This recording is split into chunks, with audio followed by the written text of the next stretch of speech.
You've been lied to about overthinking. They told you it means you are careful, responsible, intelligent, someone who plans ahead, someone who refuses to make mistakes. But if that were true, why does your mind refuse to rest? Why do the same thoughts return again and again? Why does thinking more rarely make you feel safer? Why does the mind keep searching, analyzing, predicting, replaying conversations, imagining problems that may never happen? The truth is something most people never realize. Overthinking is the mind searching for safety in the wrong place. The mind believes that if it studies every possibility, if it examines every past mistake, if it prepares for every future danger, then finally it will relax. Finally, it will feel secure. But the opposite happens. The more the mind searches for safety through thinking, the more restless it becomes. The more it doubts, the more it questions, the more it spins in endless circles. Buddhist wisdom understood this long before modern psychology existed. The mind suffers not because life is uncertain, but because it keeps trying to escape uncertainty through endless thought. For centuries, Buddhist teachers quietly observed the mind and discovered something powerful. Peace does not appear when the mind finally solves everything. Peace appears when the mind stops searching for safety inside its own thoughts. Tonight, as you listen, something subtle may begin to shift. The constant noise of analysis may begin to soften. The pressure created by endless mental loops may start to loosen, and the mind may slowly discover a surprising truth. Safety was never hidden inside more thinking. It was hidden inside awareness. This is not just a talk about overthinking. This is an invitation to understand why the mind keeps searching, why it struggles to rest, and how Buddhist wisdom gently guides it back to stillness. And as this understanding grows, something remarkable begins to happen. The mind stops chasing certainty, the weight of constant analysis begins to fade, and a deeper calm quietly appears. Not because life suddenly becomes predictable, but because the mind finally stops searching for safety in the wrong place. And so allow the body to relax.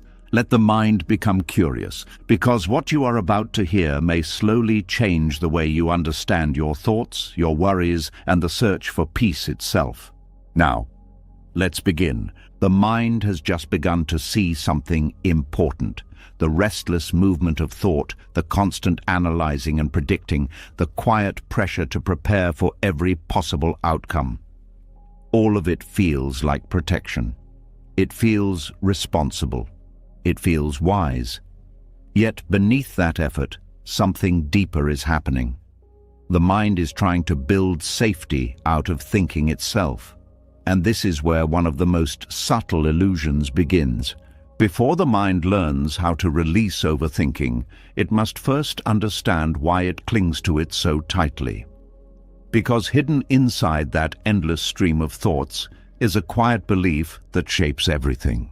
A belief that if the mind just thinks long enough, it can control what comes next, and that is where the first door begins to open. There is a quiet tension many people carry every day. It appears in small moments, when a decision must be made, when a conversation ends awkwardly, when the future feels uncertain. Suddenly, the mind begins to move. Thoughts start multiplying. Possibilities appear one after another. The mind studies them carefully, as if somewhere inside those thoughts lies the perfect answer that will protect everything. This movement feels intelligent. It feels responsible. It feels like preparation. But beneath it lives something much more fragile. The mind is searching for control. Overthinking often begins with a simple belief. If every possibility is examined carefully enough, then nothing will go wrong. If the mind can just replay events enough times, it will discover what should have been said. If every future scenario is predicted, then pain can be avoided. At first glance, this belief seems reasonable. After all, thinking has helped humanity survive. Planning helps people prepare.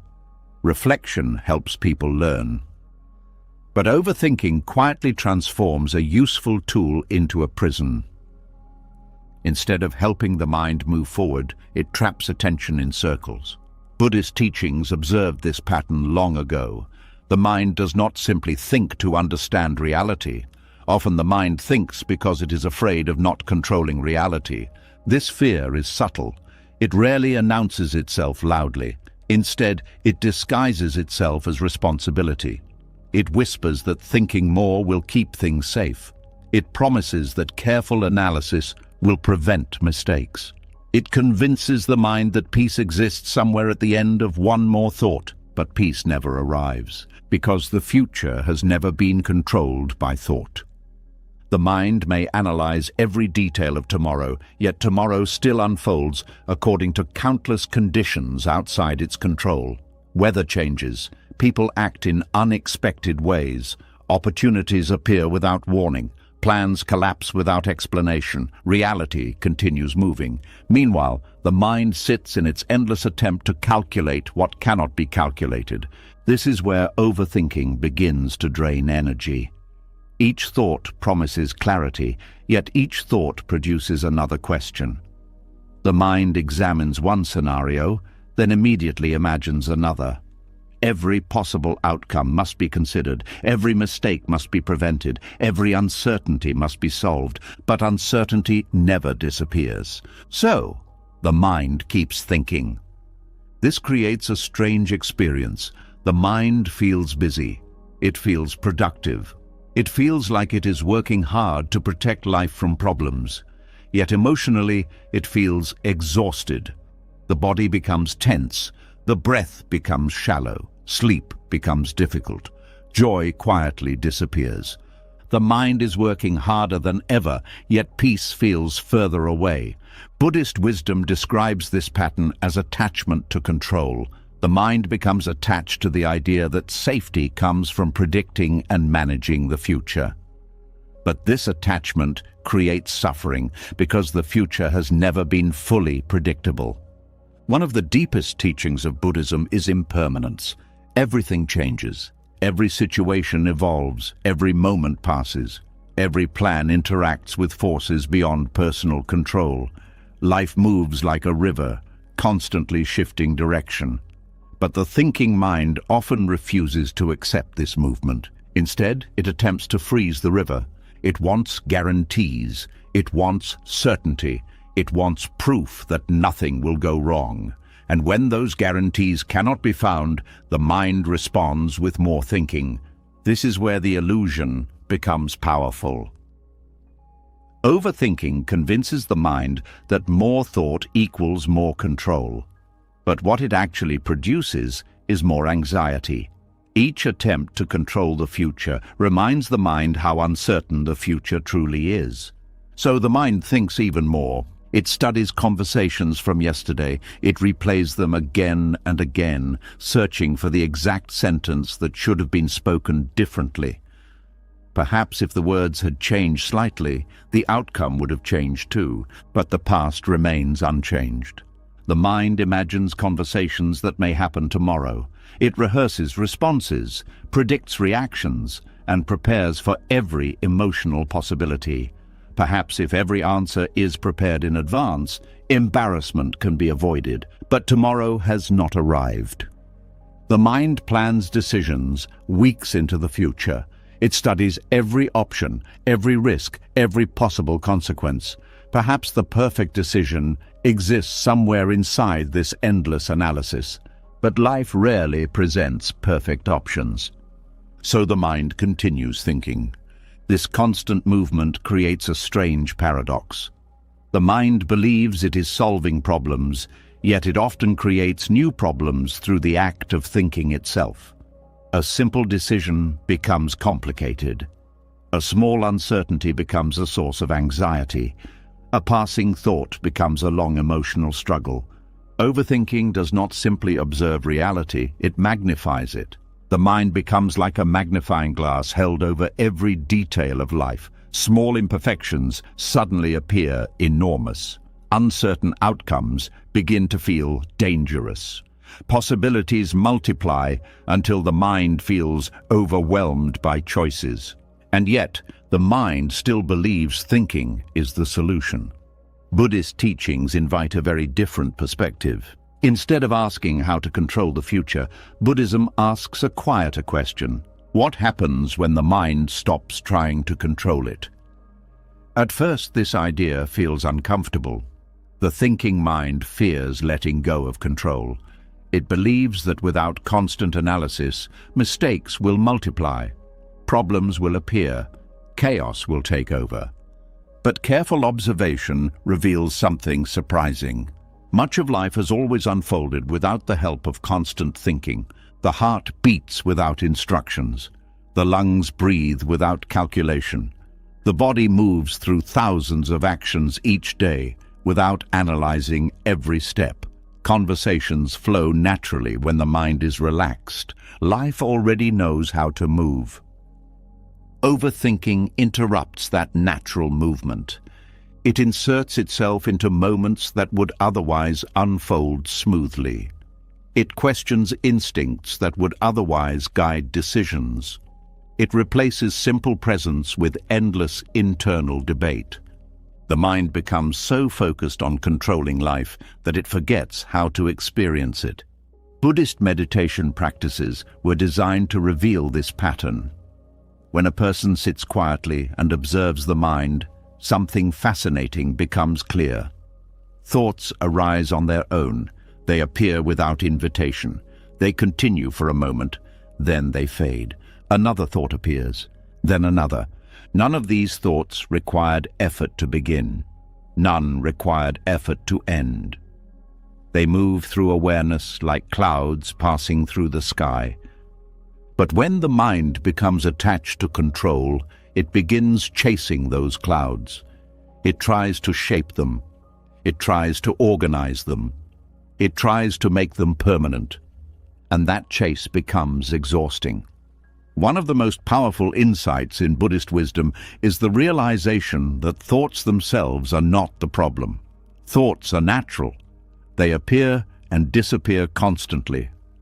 The suffering comes from believing that every thought must be followed, solved, or controlled. Overthinking happens when the mind refuses to let a thought pass. Instead, it grabs the thought and begins analyzing it. Then another thought appears connected to the first one. Soon a chain of thinking begins. The mind travels far from the present moment. What began as a small thought becomes an entire mental journey. The illusion of control keeps that journey going. The mind believes that if it continues thinking long enough, it will eventually reach certainty. But certainty never appears, because the future was never meant to be solved in advance. Life unfolds through experience, not through prediction. This is where Buddhist wisdom gently shifts perspective. Instead of trying to remove uncertainty, it teaches the mind how to coexist with it peacefully. Instead of fighting the natural movement of life, it encourages awareness of the present moment. When awareness returns to the present, something remarkable happens. The mind begins to see that the current moment is usually far simpler than the stories created by overthinking. Right now, in this moment, most fears about the future do not exist yet. Most regrets about the past are not happening again. Only the present moment exists, and within that moment, there is often far more calm than the mind expected. This does not mean planning should disappear entirely. Practical thinking remains useful.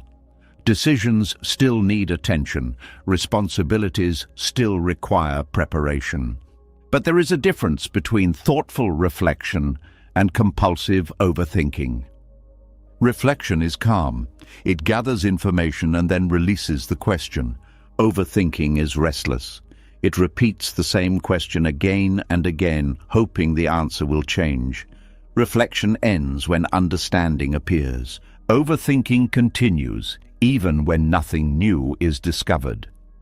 Recognizing this difference begins to weaken the illusion of control. The mind starts to notice when thinking becomes repetitive. It notices when analysis stops producing insight and begins producing tension. At that moment, awareness has an opportunity to return. Instead of chasing another thought, the mind can pause. The breath can be felt again. The body can relax slightly. Attention can return to the simple experience of the present moment. The illusion of control begins to loosen. Life continues moving, just as it always has. Decisions will still be made. Conversations will still happen. Challenges will still appear. But the mind no longer tries to control every outcome through endless thought. Instead, it learns something much more powerful. It learns how to trust the unfolding of life itself. And as that trust begins to grow, the grip of overthinking slowly begins to fade. The illusion of control slowly begins to weaken when the mind realizes something important. No amount of thinking can completely shape the future. No mental calculation can guarantee that life will unfold exactly as planned. When this truth becomes clear, something interesting happens. The mind does not immediately relax. Instead, another force begins to appear. The mind starts looking at uncertainty itself. It begins asking a quiet but powerful question. If the future cannot be controlled, then how can safety be found? This is where another hidden pattern of the mind becomes visible. Because the mind has a strange habit. When it encounters uncertainty, it rarely treats it as something neutral. Instead, it often treats it as something dangerous. And this misunderstanding quietly fuels much of the overthinking people experience every day. A strange tension appears the moment the future becomes unclear. The body may feel tight without explanation. The mind begins scanning for answers. Thoughts start multiplying, searching for explanations, possibilities, and hidden risks. Nothing dangerous has actually happened yet, but the mind behaves as if danger is already close. This reaction feels natural, almost automatic. Yet when examined closely, it reveals something fascinating about the human mind. The mind often confuses uncertainty with danger. Something unknown appears, and the brain immediately begins to treat it as a threat that must be solved. The result is a flood of thinking designed to eliminate that uncertainty as quickly as possible. From a biological perspective, this reaction has deep roots. Thousands of years ago, human survival depended on quick responses to unknown situations. When early humans heard a strange sound in the forest, it was safer to assume danger than to assume safety. A hidden predator could mean life or death. The brain learned to respond quickly to uncertainty by preparing for threats. That survival mechanism was incredibly useful in ancient environments. But the modern world is very different from the ancient wilderness. Today, most uncertainty does not involve physical survival. It involves social interactions, career decisions, relationships, and personal identity. Yet the brain still reacts with the same ancient alarm system. An unanswered message becomes a possible rejection. An uncertain future becomes a possible failure. A small mistake becomes a possible disaster. The mind begins scanning every possibility, trying to eliminate risk before anything happens.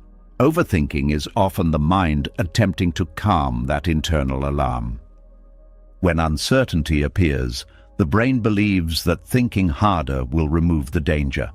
If the situation can be fully understood, then safety can return. If every possibility can be predicted, then the threat will disappear. But the opposite usually happens. Each attempt to solve uncertainty creates more possibilities. Each possibility leads to another question. Instead of removing danger, the mind amplifies the sense that something must be wrong.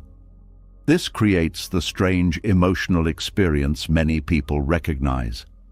A small, unknown situation begins to feel much larger than it actually is. The mind builds entire stories around it.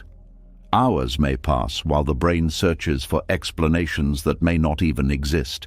Yet, in reality, nothing has actually happened. The threat exists only in the mind's interpretation of uncertainty. Buddhist wisdom noticed this pattern long before modern psychology studied it. Buddhist teachings describe the human mind as naturally inclined to resist the unknown. The mind seeks certainty because certainty feels stable. When stability disappears, the mind becomes restless. But Buddhism also points out something deeply important. Uncertainty is not the enemy. Uncertainty is simply the nature of life. Everything that exists is constantly changing. Situations evolve, relationships shift, opportunities appear and disappear. The future has never been fixed, and it never will be. Yet the mind continues trying to freeze life into predictable patterns. This effort creates suffering. When uncertainty appears, the mind believes something must be wrong. It begins searching for explanations, solutions, guarantees. But uncertainty itself is not a problem. It is simply reality unfolding. The problem begins when the mind refuses to accept that unfolding. This is where awareness becomes powerful. Awareness allows the mind to observe uncertainty without immediately reacting to it as danger. Instead of rushing into analysis, the mind pauses. Instead of assuming something bad will happen, it simply notices the feeling of not knowing. At first, this feels uncomfortable. The mind has been trained to eliminate uncertainty quickly. Sitting with it may feel unfamiliar.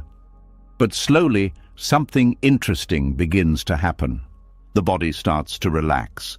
The breath becomes slower. The mind begins to see that uncertainty itself is not causing harm. It is simply a space where the future has not yet arrived. Buddhist meditation practices often involve observing these moments carefully. When uncertainty appears, the instruction is not to solve it immediately. The instruction is to watch the reaction of the mind. A thought appears, something might go wrong. Another thought appears. What if this becomes a problem? Another thought follows. Maybe I should analyze it more carefully. By observing this chain of reactions, the mind begins to see how quickly it transforms uncertainty into fear. This observation weakens the false alarm system. The brain begins to realize that many of its warnings are not signals of real danger. They are habits formed by old survival patterns. The more awareness grows, the more clearly the mind can distinguish between genuine threats and imagined ones. Real danger produces immediate signals in the body. Heart rate increases sharply. The senses become alert. Action becomes necessary. But uncertainty without real danger feels different. It produces restless thinking rather than urgent action. It produces questions rather than clear responses. When the mind learns to recognize this difference, a new kind of freedom begins to appear. Instead of treating every unknown as an emergency, the mind allows space for life to unfold naturally. This does not mean ignoring important decisions. It means responding to them calmly rather than reactively. It means recognizing when thinking is helpful and when thinking is simply feeding anxiety.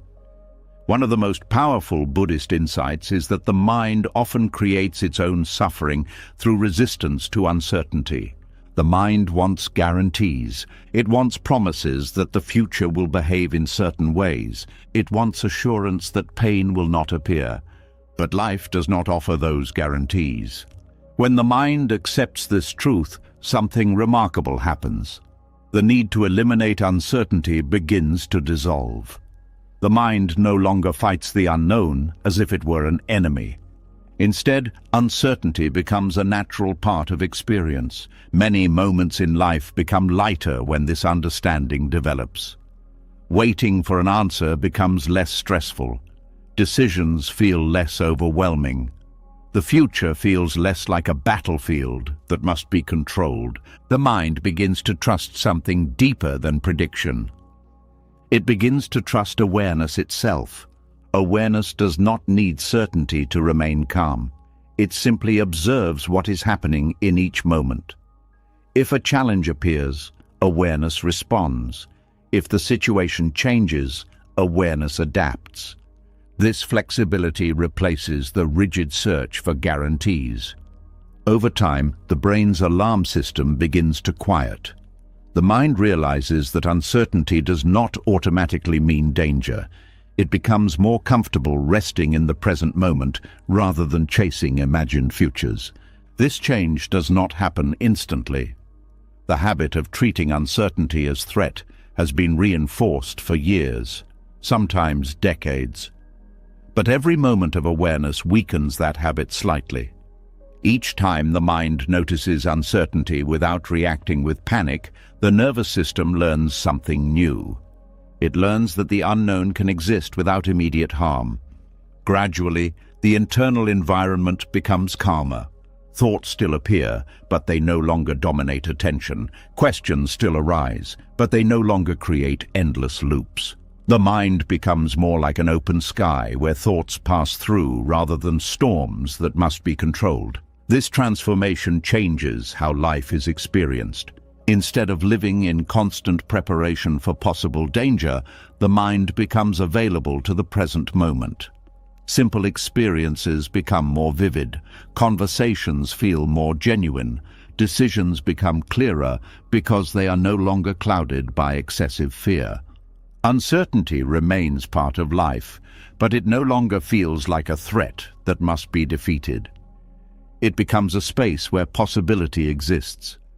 And as the mind learns to rest inside that space, the restless search for safety begins to fade. The mind is beginning to see something important. Not every unknown situation is dangerous. Many of the alarms the mind produces are simply habits, echoes of an ancient survival system that still tries to protect us from things that are no longer threats.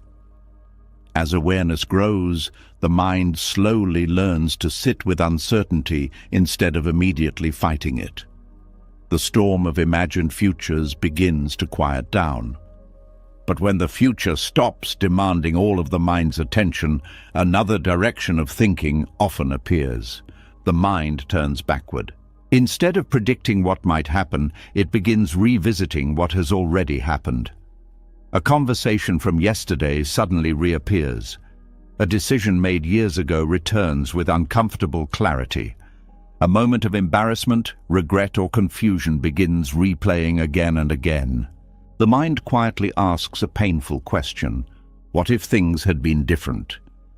And this is where another powerful habit of overthinking begins to reveal itself. A strange thing happens inside the mind when a memory appears. The event itself has already passed. The moment is gone. The people involved have moved forward with their lives. The world has continued turning without pause. Yet inside the mind, the event begins to live again.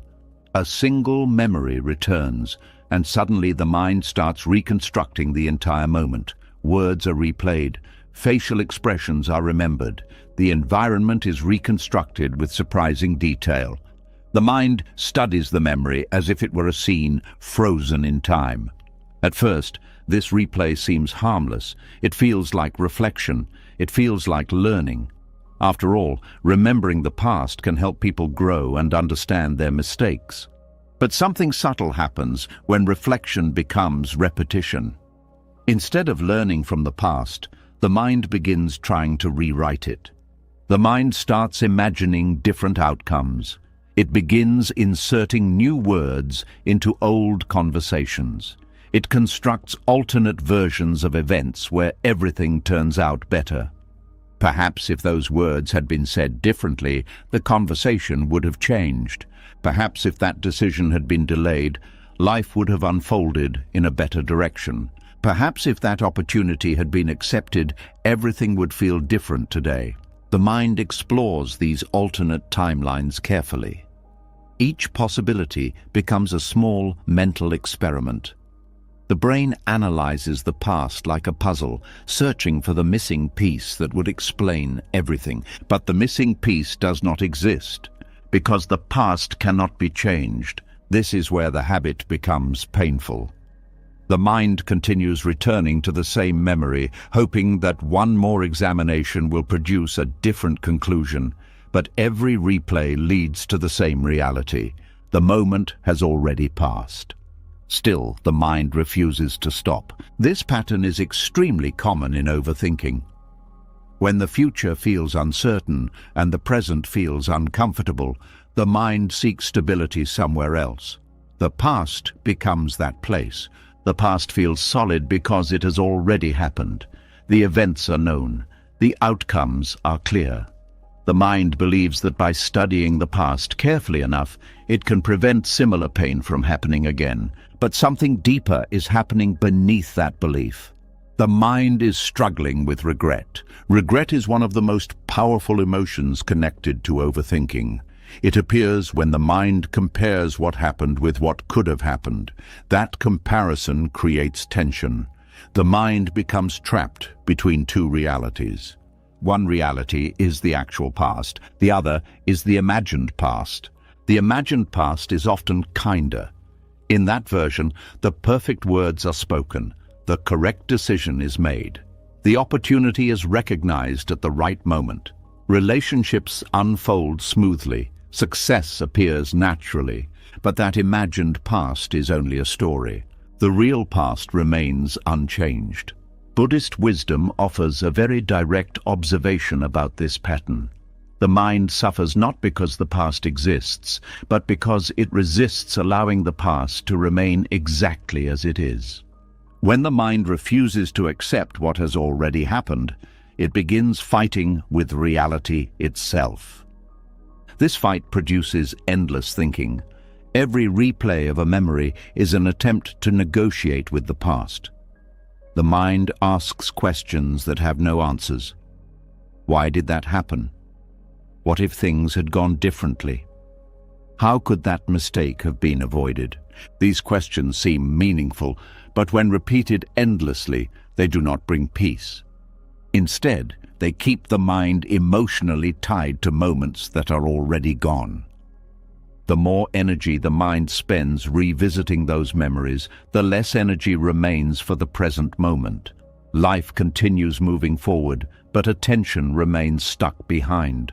Buddhist teachings describe this as attachment to the past. Attachment does not mean remembering something. Memory itself is natural. Attachment means the mind refuses to release the emotional grip on what happened. It keeps returning to the same moment as if something unfinished still exists there. But the past has no unfinished business. It has already completed itself. Every event that has happened in life arrived through countless conditions. Decisions were influenced by emotions, knowledge, circumstances, and limitations that existed in that moment. People acted according to the understanding they had at the time. Looking backward with new knowledge often creates the illusion that different choices were obvious. But in the moment those decisions were made, the future was not visible. This realization begins to soften the weight of regret. The mind starts recognizing that past actions were the result of countless conditions interacting together. No single decision existed in isolation. When this understanding grows deeper, compassion begins to appear. Instead of attacking the past self for mistakes, the mind begins to see that the past self was simply navigating life with the awareness available at that time. The person who made those decisions no longer exists exactly as they were. Every experience since then has changed the mind. Every lesson has reshaped understanding.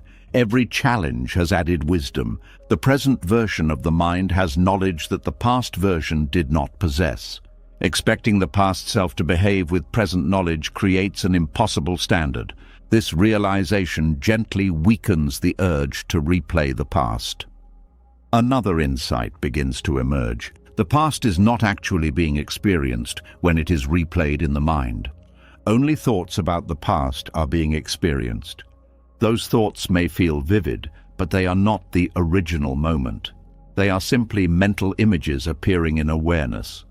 When this becomes clear, something powerful happens.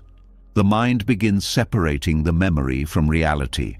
The memory becomes recognized as a thought event rather than a living experience. It appears, it stays for a moment, and it eventually fades. Just like every other thought, Buddhist meditation practices often focus on observing this process carefully. When a memory appears, the instruction is not to suppress it. Instead, the instruction is to notice it with awareness. The mind sees the memory arise. It notices the emotions connected to it. It observes the urge to analyze or replay the event.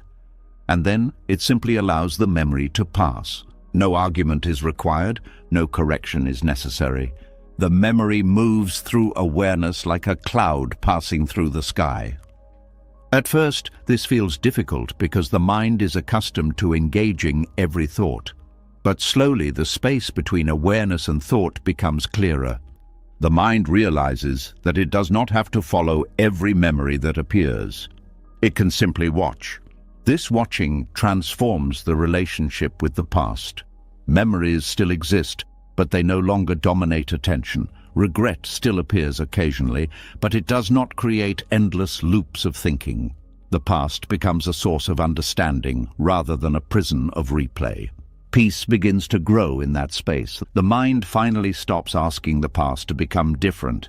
Instead, it begins asking a different question. What is happening right now? When attention returns to the present moment, something remarkable becomes visible. The past is not occurring anymore. The body is breathing. The environment is alive with sound and movement. Life is unfolding in real time. The mind begins to experience something it had forgotten during its endless replays. The present moment is still available. And within that present moment, the past has no power to change anything.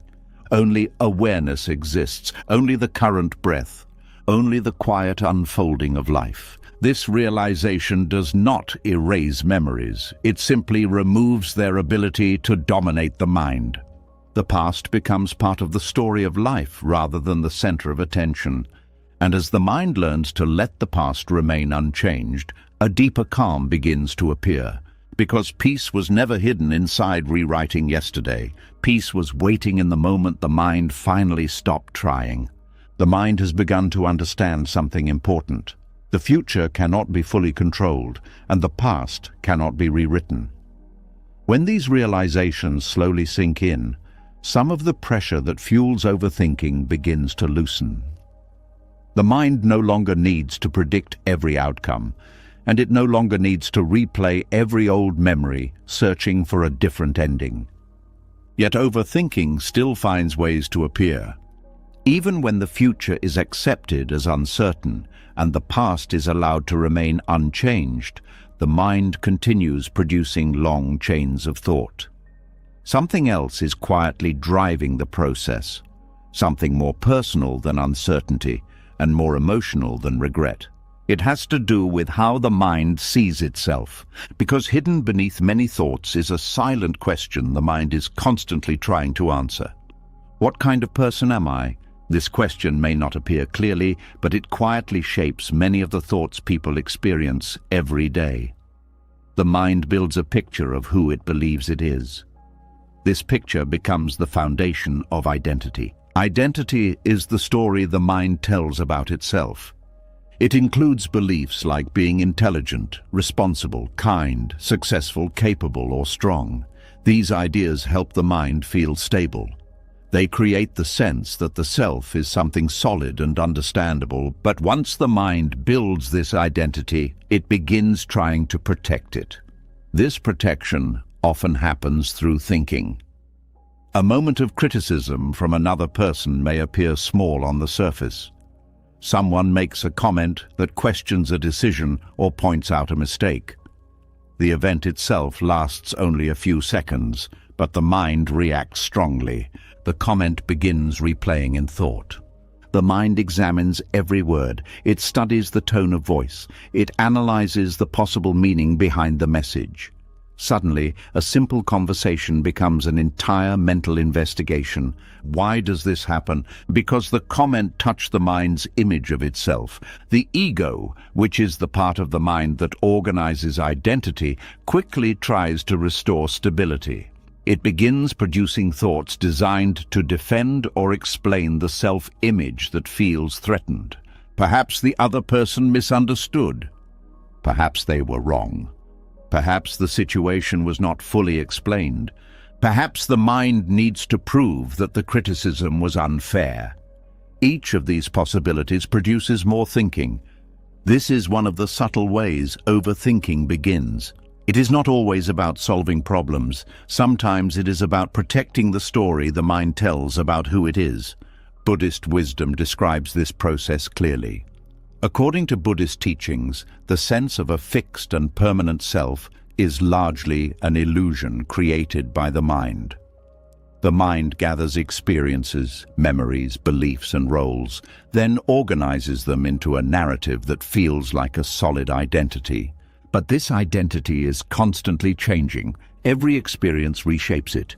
Every new situation reveals something different about the person. No single definition can fully capture what a human being is. Yet the mind tries to maintain a stable picture.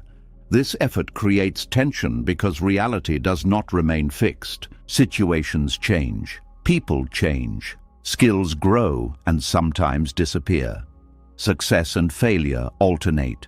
The mind attempts to hold on to an image that reality keeps reshaping. Overthinking becomes one of the tools used to maintain that image. When something challenges the identity the mind prefers, thinking increases. The mind begins analyzing the situation again and again, searching for ways to restore the version of the self it wants to believe in. This pattern appears in many areas of life. Someone who believes they must always appear competent may replay a mistake repeatedly. The mind tries to understand how the error happened and how it can be explained or hidden. The mistake itself may be small, but the identity feels threatened. Another person may believe they must always be liked by others. When a social interaction feels awkward, the mind begins reviewing every detail. It examines every word spoken during the conversation. It studies facial expressions. It searches for clues about whether the other person approved or disapproved. The mind is not just analyzing the situation, it is protecting the image of being liked. This process creates endless thinking because identity is fragile when it depends on external validation. The mind constantly monitors how others respond, looking for confirmation that the self-image remains intact. Buddhist teachings approach this situation differently. Instead of strengthening identity, Buddhism invites the mind to observe identity itself. When awareness becomes curious about the sense of self, something surprising appears. The identity the mind defends so fiercely is not a solid object. It is a collection of thoughts, memories, and interpretations that constantly shift. A person may describe themselves as confident, but moments of doubt still appear. Someone may believe they are calm, yet anger occasionally arises. Another may think they are shy, but sometimes they speak boldly when necessary. Identity is fluid, but the mind prefers stability. It tries to freeze identity into fixed descriptions. When reality contradicts those descriptions, overthinking begins. The mind attempts to reconcile the difference. For example, if someone believes they are always careful and responsible, making a mistake becomes uncomfortable. The mind begins searching for explanations that preserve the identity. Perhaps the mistake occurred because of unusual circumstances. Perhaps someone else caused the problem. Perhaps the situation was misunderstood. The mind analyzes every detail until it finds a story that protects the identity it prefers. But this effort requires constant thinking. Each challenge to identity triggers another cycle of analysis. Over time, the mind becomes exhausted from defending an image that cannot remain perfectly stable. Buddhist insight introduces a different possibility. Instead of defending identity, the mind can learn to observe it. When awareness notices the thoughts that describe the self, it begins to see how temporary they are. A thought appears, saying, "I am successful." Later, another thought appears, saying, "I am failing." Both thoughts feel convincing in the moment, yet both are simply mental constructions.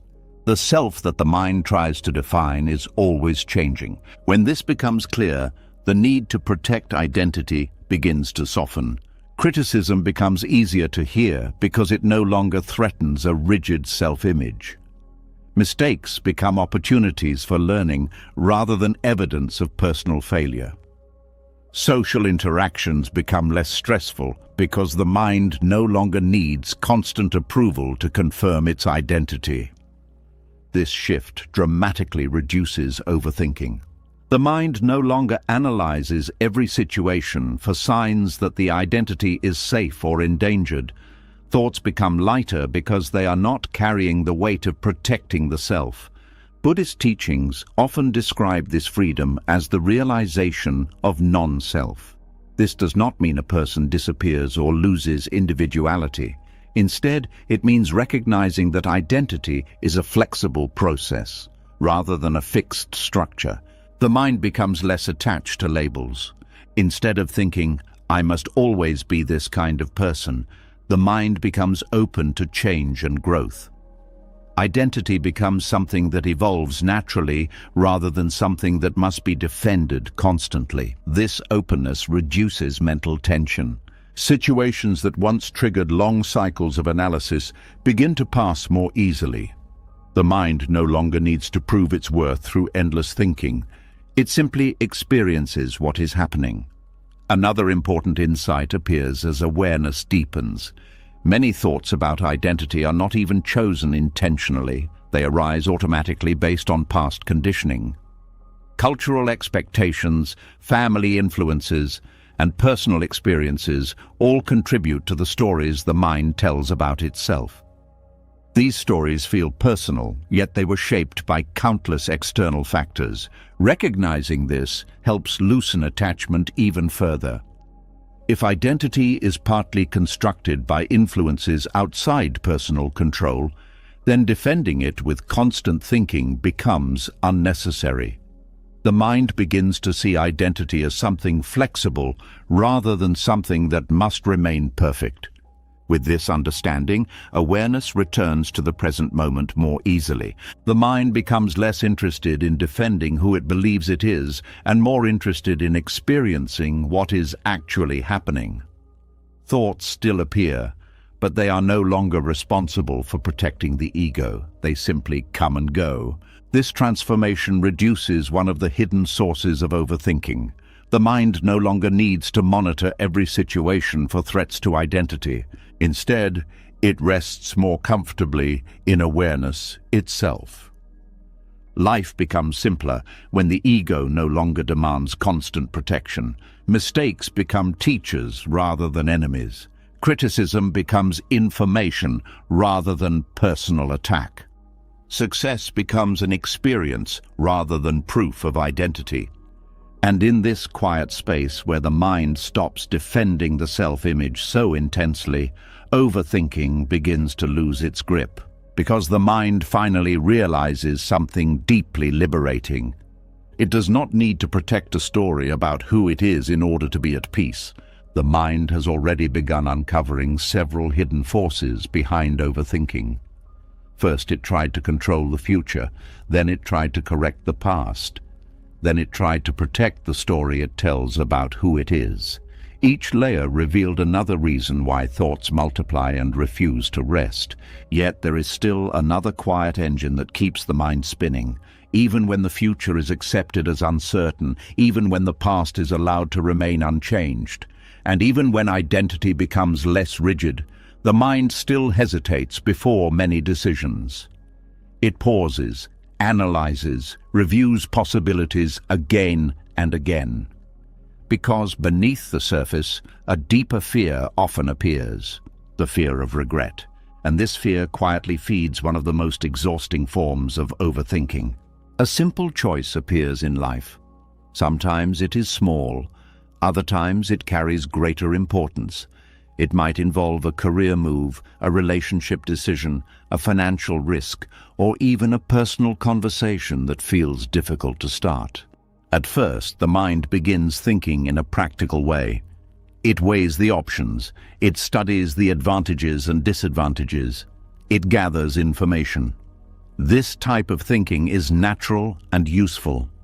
But slowly the tone of thinking begins to change. Instead of exploring possibilities calmly, the mind starts worrying about making the wrong decision. A quiet pressure appears. Suddenly, the choice feels dangerous, as if selecting the wrong option will permanently damage the future. The mind begins imagining what life will feel like if the choice turns out badly. What if the decision leads to disappointment? What if a better opportunity was ignored? What if the consequences create embarrassment or loss? What if the future version of the self looks back and wishes something different had been chosen? These questions quickly multiply.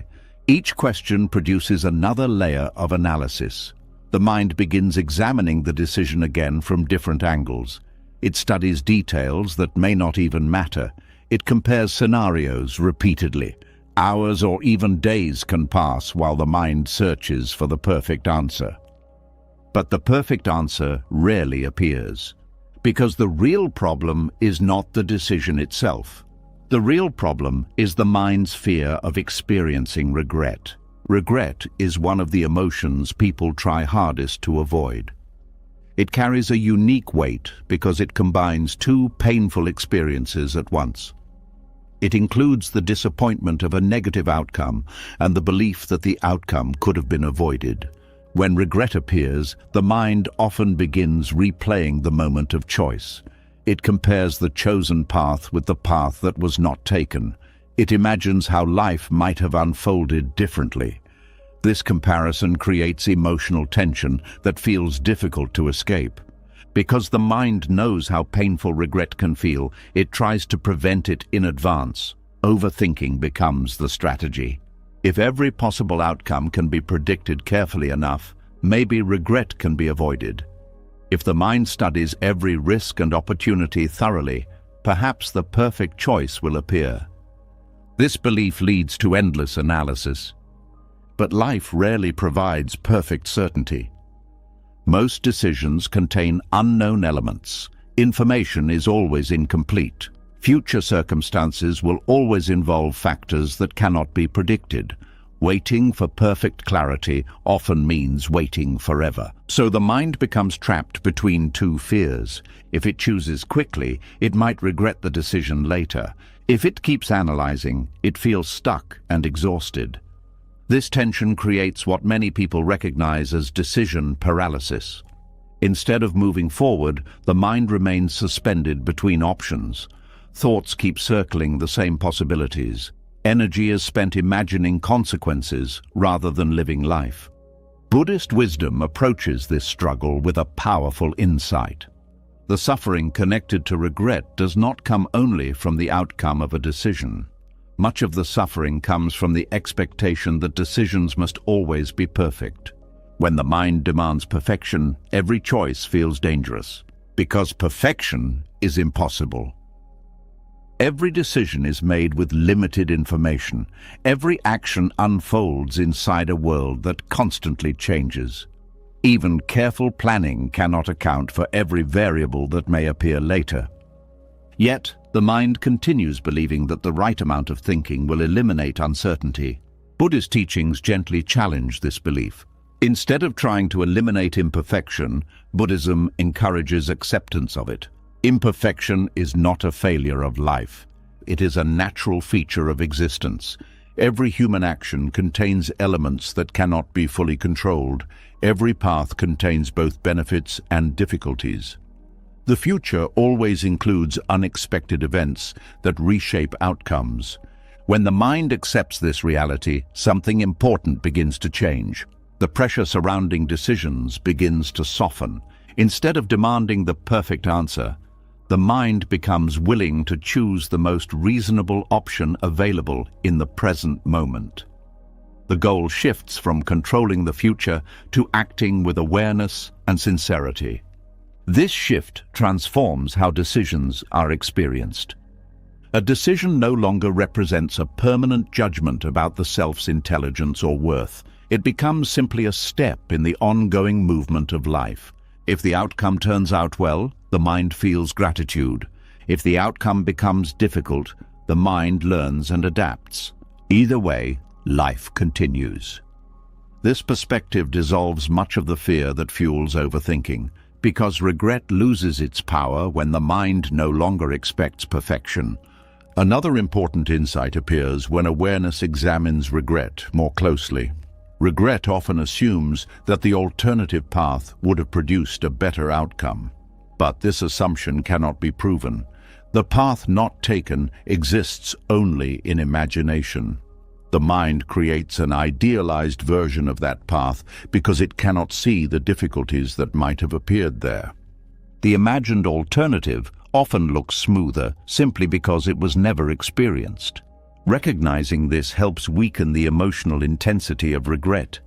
The mind begins to understand that every path contains both success and struggle.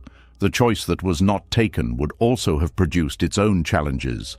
There was never a guaranteed perfect outcome waiting somewhere else. This realization allows the mind to forgive itself for past decisions. Instead of treating past choices as permanent mistakes, the mind sees them as steps that were taken with the understanding available at that time. Growth becomes more important than perfection. Buddhist teachings also emphasize the importance of intention when making decisions. What matters most is the quality of awareness present when a choice is made. If the decision is guided by honesty, compassion, and thoughtful reflection, then the mind has already acted wisely. The outcome may still involve difficulty, but the decision itself was sincere. This understanding frees the mind from the endless need to analyze every possibility. A person can pause, consider the situation carefully, then move forward with the best intention available in that moment. Once the choice is made, attention returns to the present rather than continuing to debate alternatives. This return to the present moment is essential. Overthinking keeps the mind trapped in imagined futures where regret might appear. Awareness brings the mind back to what is actually happening now. Right now, the breath continues. Right now, the body is alive. Right now, life is unfolding one moment at a time. Regret belongs to imagined comparisons between past and future. It cannot exist fully inside the present moment where life is directly experienced. The more awareness returns to this moment, the weaker the fear of regret becomes. The mind begins to see that life is not a single, irreversible choice. It is a series of continuous adjustments. Each decision leads to new experiences, and each experience provides new understanding. Even difficult outcomes can open unexpected opportunities. The mind no longer needs to calculate every possibility in advance. Instead, it learns to respond to life as it unfolds. This responsiveness replaces the rigid search for perfect decisions. Flexibility becomes more valuable than certainty. When awareness grows in this way, overthinking begins to fade naturally. The mind no longer feels responsible for controlling every future consequence. It simply participates in the flow of life with attention and sincerity. Decisions still require thought, but the thinking becomes lighter. It no longer carries the heavy burden of avoiding every possible regret, because the mind finally understands something liberating. Regret loses its power the moment the mind accepts that imperfection is part of being human. The mind has already uncovered many of the hidden forces that keep overthinking alive. It tried to control the future. It tried to rewrite the past. It tried to defend the image of who it believes it is. It even tried to protect itself from the pain of regret. Each discovery revealed something important. Much of overthinking is not about solving problems, but about searching for safety in places where safety cannot truly be found. Yet the mind still keeps searching, even after learning that regret cannot be avoided perfectly and that identity does not need constant protection. Another deeper habit continues quietly beneath the surface. The mind still feels restless when it encounters situations it cannot fully predict. It wants to know what will happen next, and it wants guarantees. And when those guarantees do not appear, the thinking begins again. This reveals another powerful force behind overthinking, the mind's deep desire for certainty in a world that never stops changing. There is a quiet discomfort that appears whenever life becomes unclear. A relationship begins to shift. A job situation becomes uncertain. A plan starts to unfold differently than expected. Even small changes in daily routines can create subtle unease inside the mind.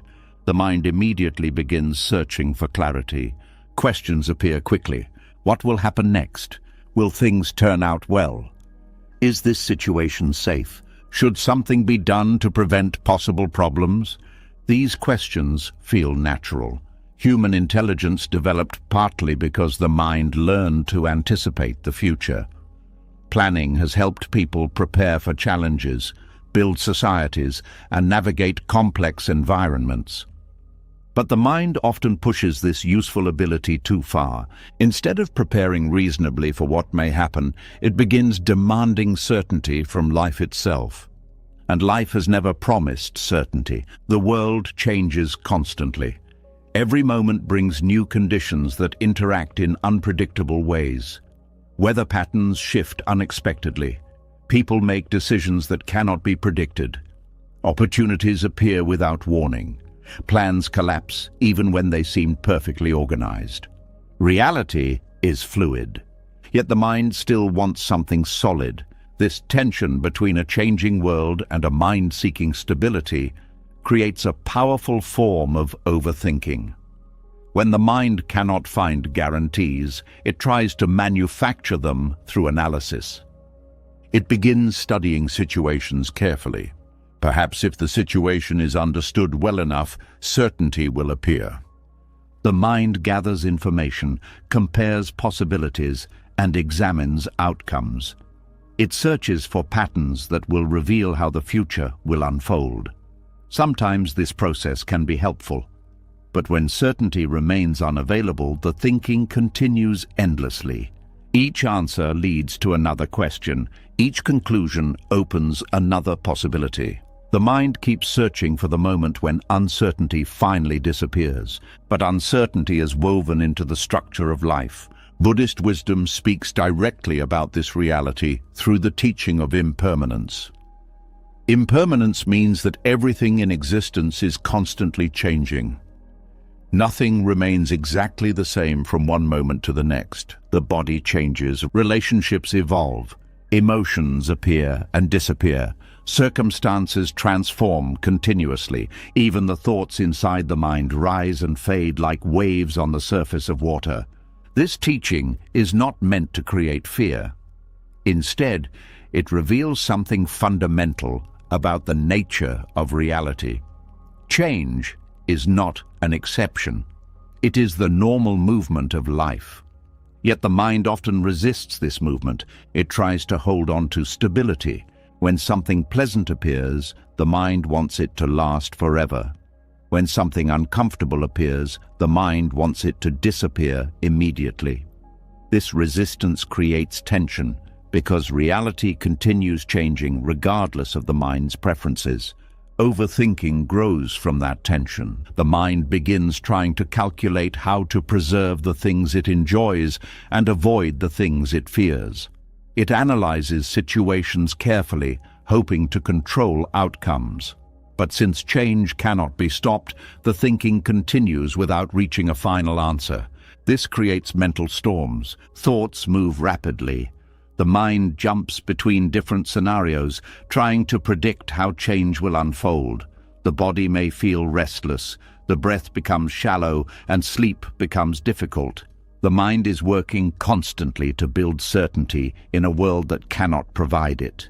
Buddhist teachings suggest a different response. Instead of fighting impermanence, they invite the mind to understand it deeply. When awareness observes change carefully, something remarkable becomes clear. Change is not only responsible for uncertainty, it is also responsible for renewal, growth, and opportunity. Without change, healing would never happen. Without change, learning would never occur. Without change, painful experiences would last forever. Impermanence makes transformation possible, This understanding begins to soften the mind's demand for certainty. Instead of seeing change as a threat, the mind starts recognizing it as the natural movement of life. The future no longer needs to be perfectly predicted. It simply needs to be experienced as it unfolds. When this shift occurs, overthinking begins to lose its urgency. The mind no longer needs to examine every detail of life in order to feel safe. Safety begins to arise from something deeper than certainty. It comes from the ability to remain present and responsive even when life changes. This kind of stability is different from the rigid certainty the mind once sought. It is flexible. Flexible stability means the mind can adapt as situations evolve. Instead of demanding fixed outcomes, it responds to what is actually happening. Decisions are made when necessary, but the mind does not cling to the illusion that everything must remain predictable. This flexibility produces calm. When the mind accepts impermanence, the future stops feeling like a puzzle that must be solved immediately. It becomes a landscape that will reveal itself step by step. Attention returns to the present moment where life is actually being lived. The breath becomes noticeable again. The body relaxes slightly. The senses reconnect with the environment. Instead of living inside imagined futures, awareness returns to direct experience. Buddhist meditation practices help cultivate this shift. During meditation, the mind observes the continuous flow of change. The breath enters and leaves. Sensations arise and fade. Sounds appear and disappear. Thoughts come and go. Nothing remains fixed, yet awareness itself remains steady. This observation teaches an important lesson. Stability does not require the world to stop changing. Stability can exist inside awareness, even while change continues everywhere else. Once the mind understands this, its relationship with uncertainty transforms. Uncertainty no longer feels like a threat that must be eliminated. It becomes simply another aspect of impermanent reality. The mind can watch it without immediately trying to resolve it. This does not mean becoming passive or careless. Practical thinking still plays an important role in life. Plans can still be made. Responsibilities still require attention. But thinking becomes purposeful rather than compulsive. The mind uses thought when it is useful, then releases it. Instead of clinging to predictions about the future, the mind becomes comfortable responding to the present moment as it unfolds. This response reduces the intensity of mental storms. The mind stops trying to construct a perfect map of the future. Instead, it walks the path step by step. Each moment reveals the next piece of information needed. In this way, wisdom begins to replace anxiety. The mind realizes it does not need complete certainty in order to live wisely. It simply needs awareness and adaptability. When change is no longer resisted, the emotional pressure behind overthinking begins to dissolve. Thoughts become quieter, the mind stops chasing guarantees that cannot exist, and inside this quiet acceptance of impermanence, something deeply peaceful begins to appear. A calm that does not depend on the future being predictable. A calm that exists simply because the mind has stopped demanding certainty from a world that was never meant to stand still. The mind has slowly begun to see something it once refused to notice. The world does not offer permanent certainty. Life moves through constant change, and no amount of thinking can freeze that movement. When this understanding begins to settle inside awareness, some of the pressure behind overthinking fades. The mind no longer demands perfect guarantees from the future, but something else quietly remains. Even after accepting uncertainty and impermanence, the mind often continues running far ahead of the present moment. It begins planning, forecasting, preparing, organizing possibilities that have not yet appeared. At first, this seems responsible. Planning feels productive. It feels like progress. Yet beneath this constant preparation, another experience slowly grows. Fatigue, and this reveals another hidden side of overthinking. There is a subtle kind of tiredness that many people carry without fully noticing it. It is not the tiredness of physical labor. The body may be sitting still, resting even, but inside the mind there is continuous activity. Thoughts are moving quickly from one possibility to another. Plans are forming and reforming. The mind is mapping tomorrow, next week, next year. It feels busy. But something inside feels drained. This exhaustion does not come from action. It comes from endless anticipation. Mental planning has its place in life. Humans use it to organize tasks, prepare for responsibilities, and navigate complex situations. When used wisely, planning is a helpful tool. But when the mind begins forecasting constantly, planning stops being a tool and becomes a habit. The mind starts believing it must always be one step ahead of life. It begins rehearsing conversations that may happen later. It organizes tasks repeatedly, even when the plan is already clear. It imagines problems that have not yet appeared and prepares solutions for situations that may never occur. This process feels productive because thinking is happening. But much of that thinking does not lead to real action. Instead, it quietly consumes emotional energy. Each imagined future scenario requires attention. The mind creates details, anticipates reactions, predicts consequences. Then another scenario appears, slightly different from the first. The mind studies that one as well. Hours pass while the mind explores possibilities. Meanwhile, the present moment receives very little attention. The body may be eating a meal, but the mind is planning tomorrow. The person may be walking outside, yet attention is absorbed in tasks that have not begun. A conversation may be happening, but the mind is already thinking about the next appointment. This creates a strange disconnection. Life is unfolding in front of the senses, yet the mind is living somewhere else. Buddhist teachings often describe this state as a form of subtle suffering, not because planning itself is harmful, but because constant mental projection removes awareness from the present moment where life is actually occurring. When awareness leaves the present repeatedly, the mind begins to feel restless. It carries unfinished thoughts about the future while also responding to current responsibilities. Attention becomes divided. The nervous system remains slightly tense because the mind is always preparing for something else. Over time, this produces emotional exhaustion. The mind feels like it is always working, even during moments meant for rest. This exhaustion often goes unnoticed because the mind interprets its activity as responsibility. It tells itself that constant planning is necessary for success.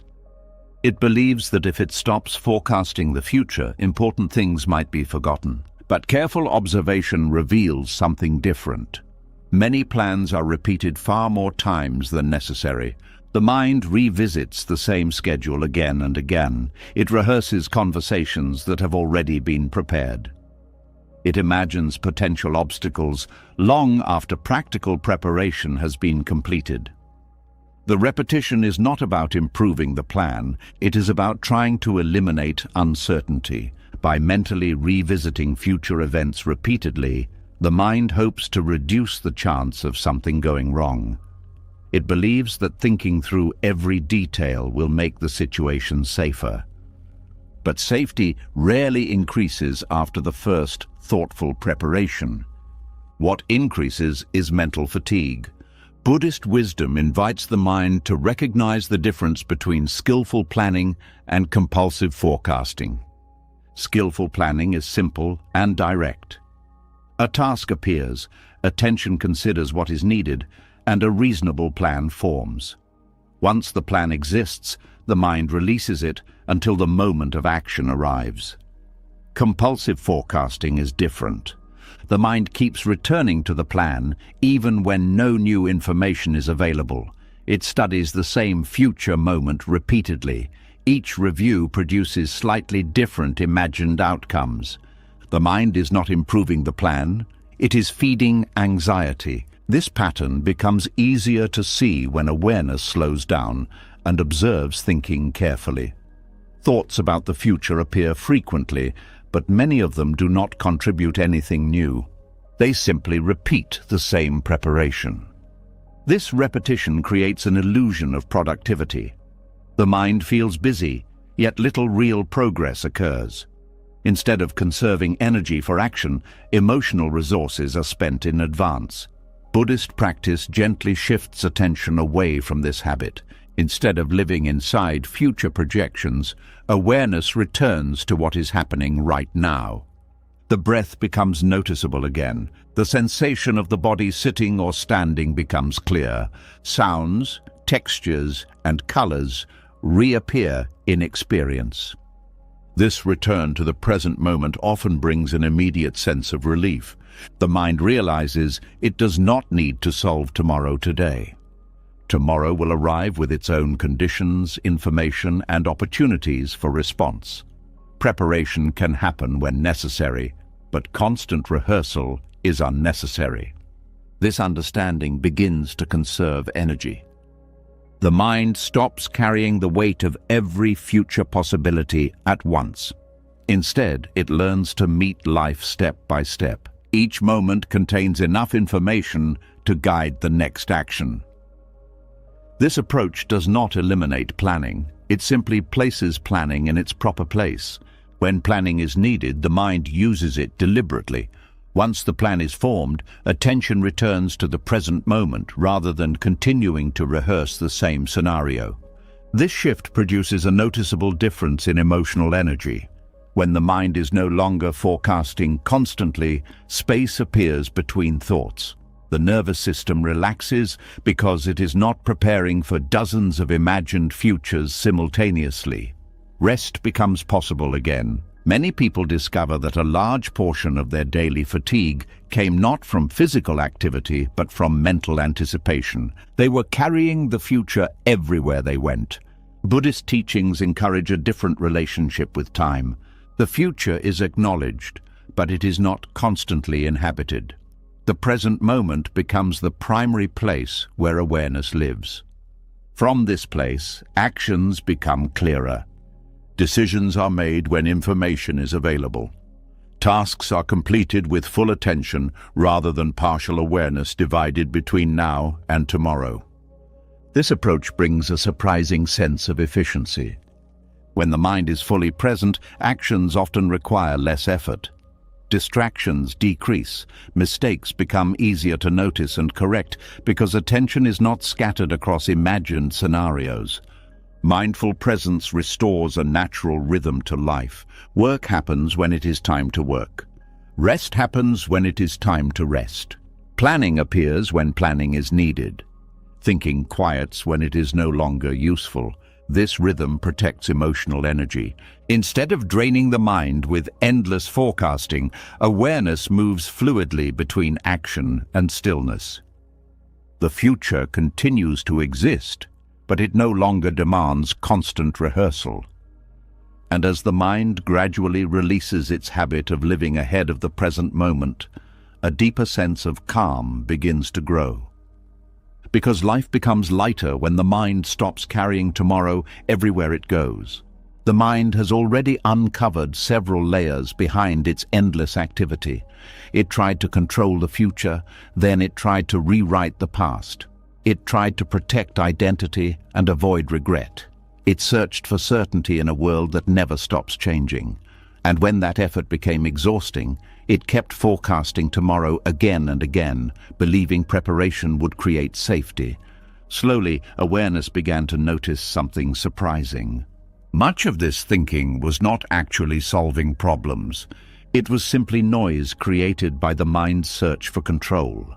As the mind begins to release constant forecasting and returns more often to the present moment, a certain quietness starts to appear. The breath becomes clearer, the body feels lighter, thoughts slow down. But even then, overthinking often returns, not because of the past, not because of uncertainty, but because the mind is holding tightly to a specific result, a result it believes must happen. And this attachment quietly fuels another powerful source of mental noise. There is a moment in many situations where thinking suddenly becomes louder. It might be before an important conversation, a job interview, a relationship decision, or even something small like waiting for a message from someone important. The mind starts imagining the outcome. It begins forming a picture of how things should go. Perhaps the conversation should lead to understanding. The opportunity should result in success. The effort should produce recognition. The message should bring a certain response. The mind builds a clear expectation. At first, this expectation feels motivating. It gives direction to action. It encourages effort. But slowly, something else begins to happen. The mind becomes attached to the result. It starts believing that peace depends on that specific outcome. And once that belief appears, the mind becomes noisy. Thoughts begin multiplying again. What if the outcome does not happen? What if things go differently? What if the effort is not rewarded? What if the result leads to disappointment? These questions do not appear once. They appear again and again. The mind studies every detail of the situation, hoping to control the outcome. It rehearses possibilities repeatedly. It tries to calculate the exact path that will guarantee success. But the future never guarantees outcomes. Life is influenced by countless conditions beyond personal control. Other people have their own thoughts and emotions. Circumstances change unexpectedly. Opportunities evolve in ways that cannot be predicted. Yet the mind continues clinging to the result it desires. This clinging produces tension. The body tightens slightly because something important feels at stake. The breath becomes shallow. Attention becomes narrow and restless. The mind begins watching the situation carefully, looking for signs that the outcome is approaching or drifting away. Every small detail becomes significant. A delay in response feels like rejection. A minor obstacle feels like failure. A neutral expression from another person becomes something to analyze. This is how attachment to outcomes fuels mental noise. The mind is not simply thinking, it is monitoring reality, constantly comparing what is happening with what it hoped would happen. This comparison produces emotional turbulence.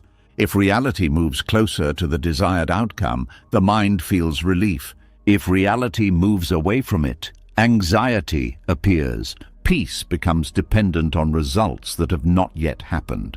Buddhist teachings speak directly about this pattern. One of the central insights of Buddhist wisdom is that suffering often arises from attachment. Attachment does not simply mean wanting something, it means believing that happiness requires a specific outcome. When the mind becomes attached, it grips the desired result tightly. It refuses to consider the possibility that life might unfold differently. But life rarely follows the exact script the mind creates. Reality is complex and dynamic.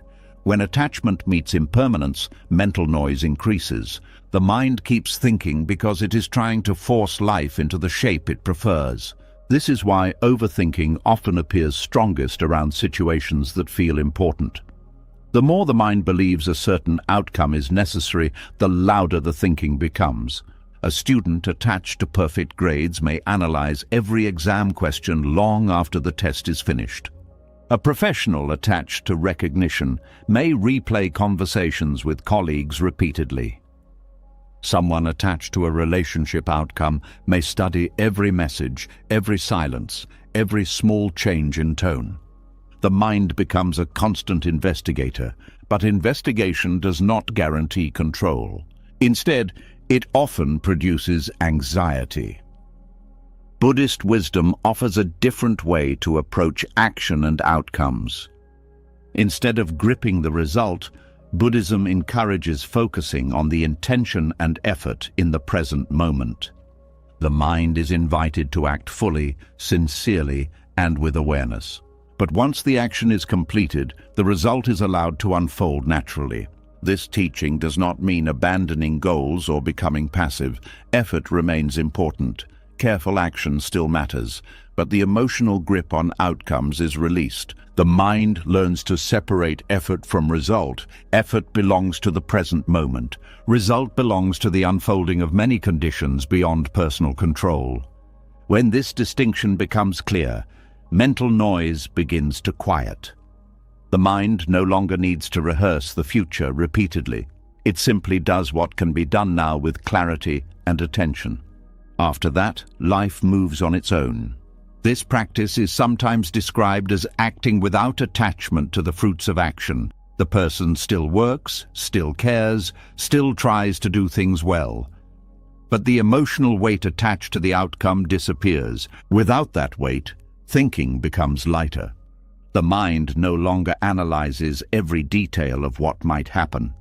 It simply participates in life. This shift produces a profound sense of freedom. When attachment to outcomes softens, situations become less threatening. The mind becomes curious rather than fearful. Instead of forcing reality to match expectations, awareness becomes open to whatever arises. This openness reduces mental noise dramatically. Thoughts still appear, but they no longer circle endlessly around imagined results. Instead, the mind returns to the present moment where real experience is happening. The breath flows naturally. The body relaxes. Attention reconnects with what is actually taking place. Another surprising change begins to appear as attachment loosens, creativity increases. When the mind is not obsessed with a specific outcome, it becomes more flexible. It can respond to changing circumstances more easily. Solutions appear that were previously hidden by rigid expectations. In many situations, releasing attachment actually improves performance. A person who is not terrified of failure speaks more naturally. Someone not obsessed with success thinks more clearly. Action becomes fluid because the mind is no longer paralyzed by the need for a particular result. This is why Buddhist teachings often emphasize presence rather than prediction. Presence means being fully engaged with the current moment. It means giving attention to what is happening now rather than constantly calculating future outcomes. From this place of presence, decisions become simpler. The mind asks a practical question: what is the wisest action available right now? Once that action is taken, attention returns to the flow of life rather than clinging to results. The future will reveal itself step by step. This understanding slowly dissolves the habit of mental noise. Thoughts become quieter because they are no longer fueled by attachment. The mind stops arguing with reality about how things must turn out. Instead, it participates in life with openness. And as this openness deepens, something remarkable begins to happen. Peace no longer depends on outcomes. Peace appears simply because the mind has stopped gripping the future so tightly. The mind has already uncovered many of the hidden forces behind overthinking. It tried to control the future, then it tried to correct the past. It protected identity, feared regret, demanded certainty, and clung tightly to specific outcomes. Each discovery revealed another layer of the mind's search for safety. Slowly, awareness began loosening these habits. When attachment softened, the mind became quieter. The future no longer needed to be forced into a particular shape. The present moment started to feel more available again.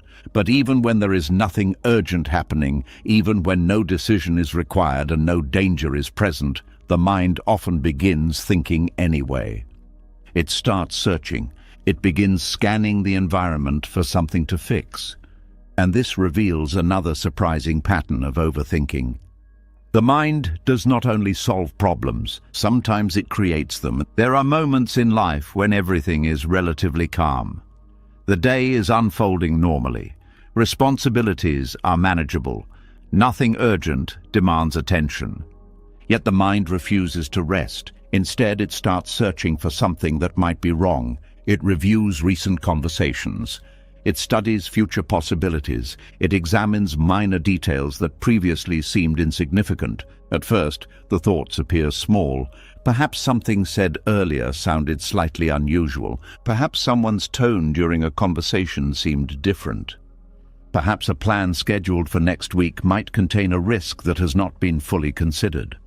None of these thoughts are necessarily connected to real problems, yet the mind begins treating them as puzzles that must be solved. The thinking starts quietly. But once the mind believes there might be a problem, it begins expanding the investigation. Possibilities multiply. What if the conversation meant something negative? What if that person is upset? What if the plan fails? What if an opportunity is being missed? What if a hidden risk exists somewhere that has not yet been discovered? The mind becomes an investigator, and it scans the past and the future, searching for clues. But often the problem it is investigating does not actually exist. This habit reveals something important about the human mind. The mind is deeply accustomed to solving problems. Throughout human history, this ability has been essential for survival. Early humans faced constant challenges in their environment.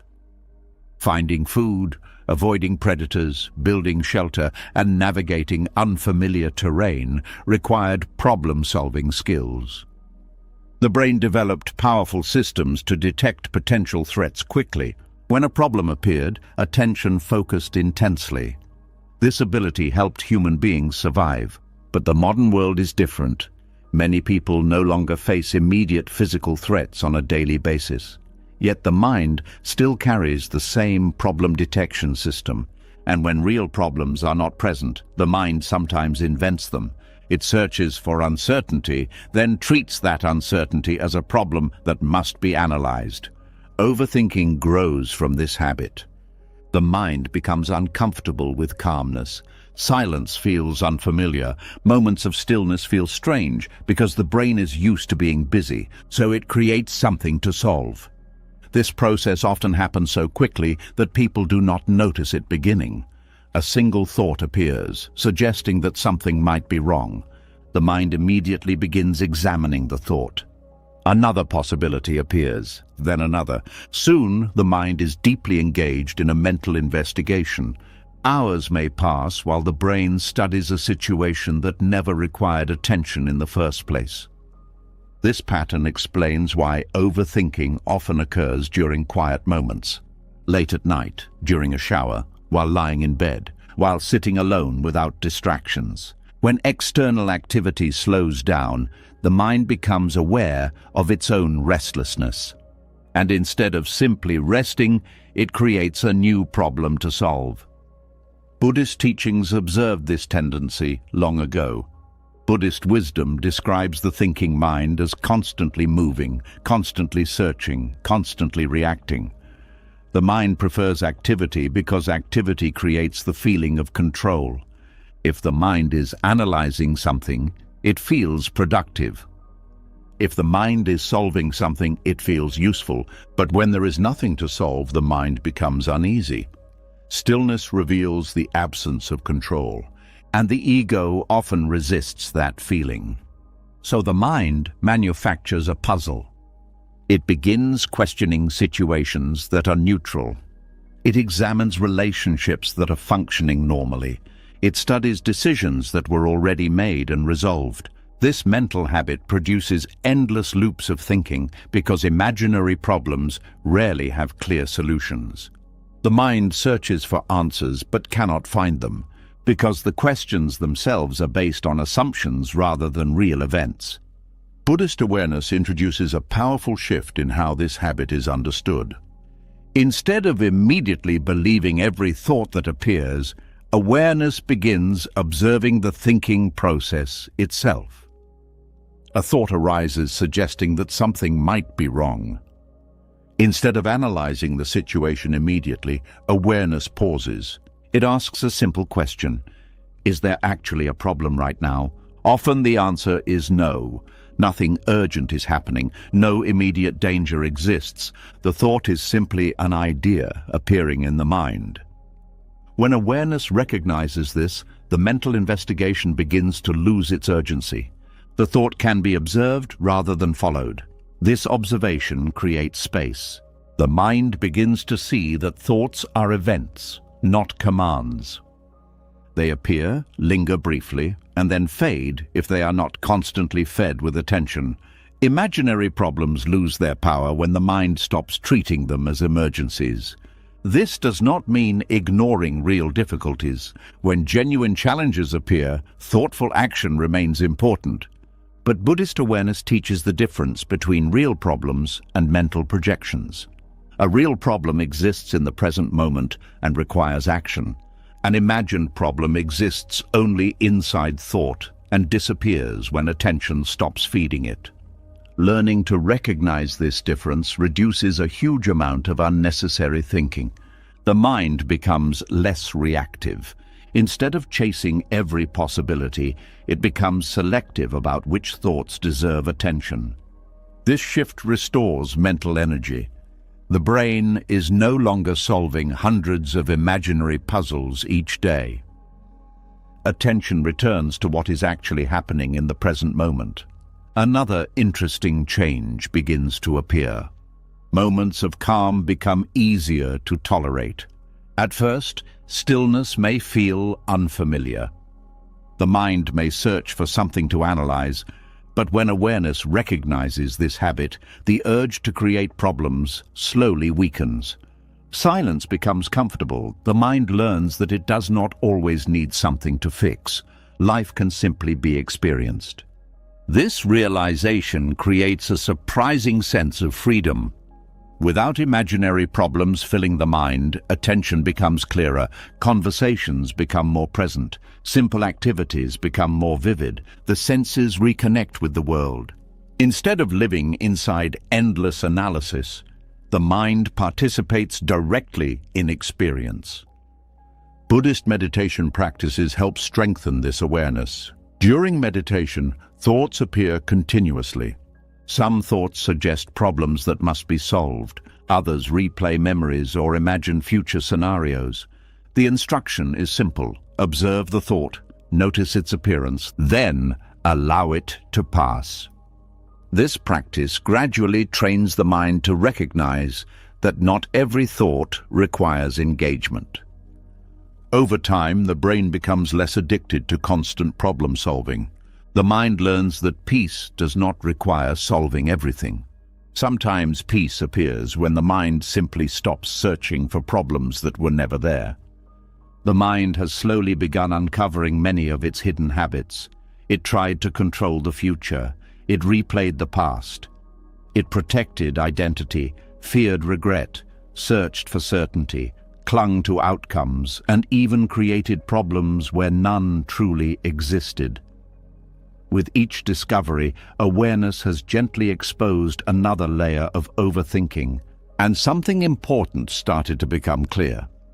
Much of the suffering created by overthinking does not come from life itself. It comes from where the mind is living. Because when the mind becomes absorbed in endless thought, something subtle begins to disappear. The present moment fades into the background, and the richness of life quietly slips away unnoticed. There is a strange experience many people recognize but rarely question. The body may be in one place, yet the mind is somewhere else entirely. A person may be sitting at dinner with family, but the mind is replaying a conversation from yesterday. Someone may be walking through a beautiful street, but the mind is analyzing tomorrow's responsibilities. Life is unfolding directly in front of the senses, but awareness is not there. Instead, attention is trapped inside a stream of thoughts. Overthinking does not simply create mental noise, it pulls awareness away from the moment where life is actually happening. This disconnection often begins subtly. The mind produces a thought related to the past or future. At first it seems harmless. It might be a memory, a plan, or a small concern. The mind follows the thought for a moment. Then another thought appears connected to the first. Soon attention becomes fully absorbed in the internal story. Minutes pass. sometimes even hours. During that time, the body continues moving through the world, but awareness is not truly present. Actions happen automatically. Words are spoken, tasks are completed, conversations occur. But the mind is somewhere else. This habit is so common that many people believe it is normal, yet when awareness examines it carefully, something surprising appears. Many moments of life pass almost unnoticed because attention is lost in thought. A beautiful sunset may appear, but the mind is planning tomorrow. A child may laugh nearby, but the mind is replaying a past mistake. A quiet moment of peace may exist, but the mind is worrying about the future. The richness of the present moment is constantly available, yet overthinking prevents it from being fully experienced. Buddhist teachings place great importance on this observation. One of the central insights of Buddhist wisdom is that life exists only in the present moment.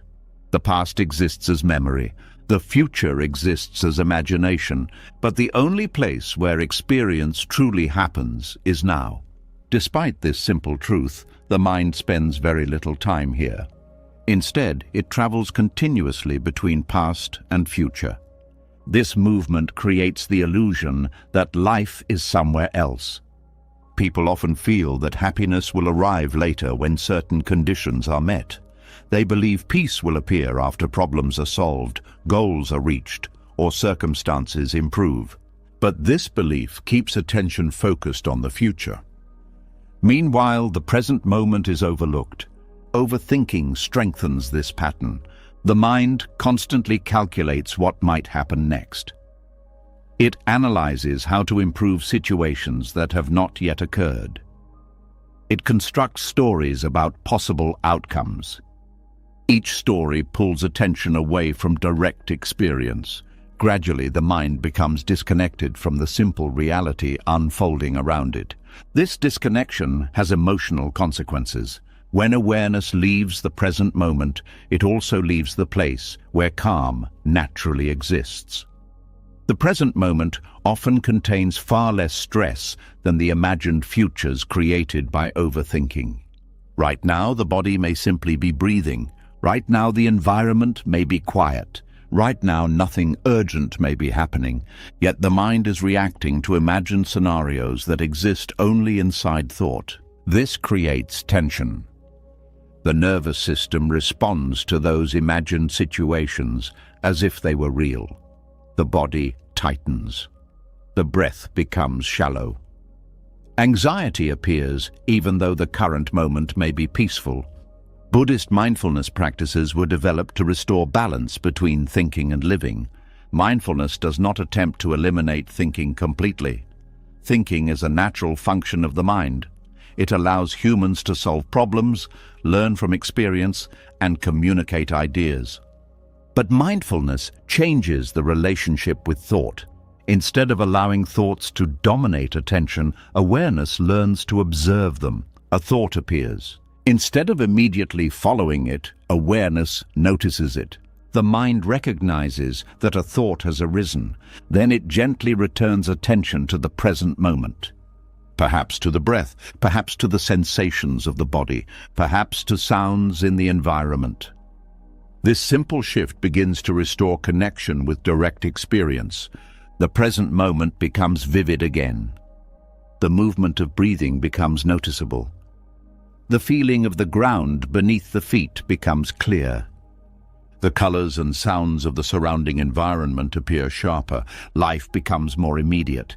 This practice gradually retrains the mind. Instead of living almost entirely inside thought, awareness begins spending more time inside experience itself.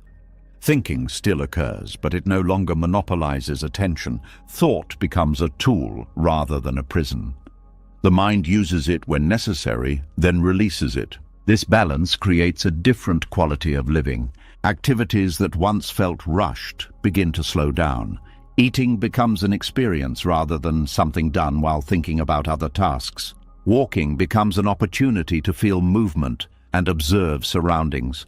Conversations become richer because attention is fully present with the other person rather than drifting into internal analysis. Even ordinary moments begin to feel more meaningful. This happens because awareness is no longer distracted by endless mental commentary. The present moment reveals details that were previously overlooked. Buddhist teachings describe this shift as awakening from the trance of thought. The mind realizes that much of its activity was not necessary. It was simply habitual. Once this habit becomes visible, awareness gains the freedom to choose where attention rests. The mind can still think when thinking is useful, but it no longer needs to remain trapped in continuous analysis.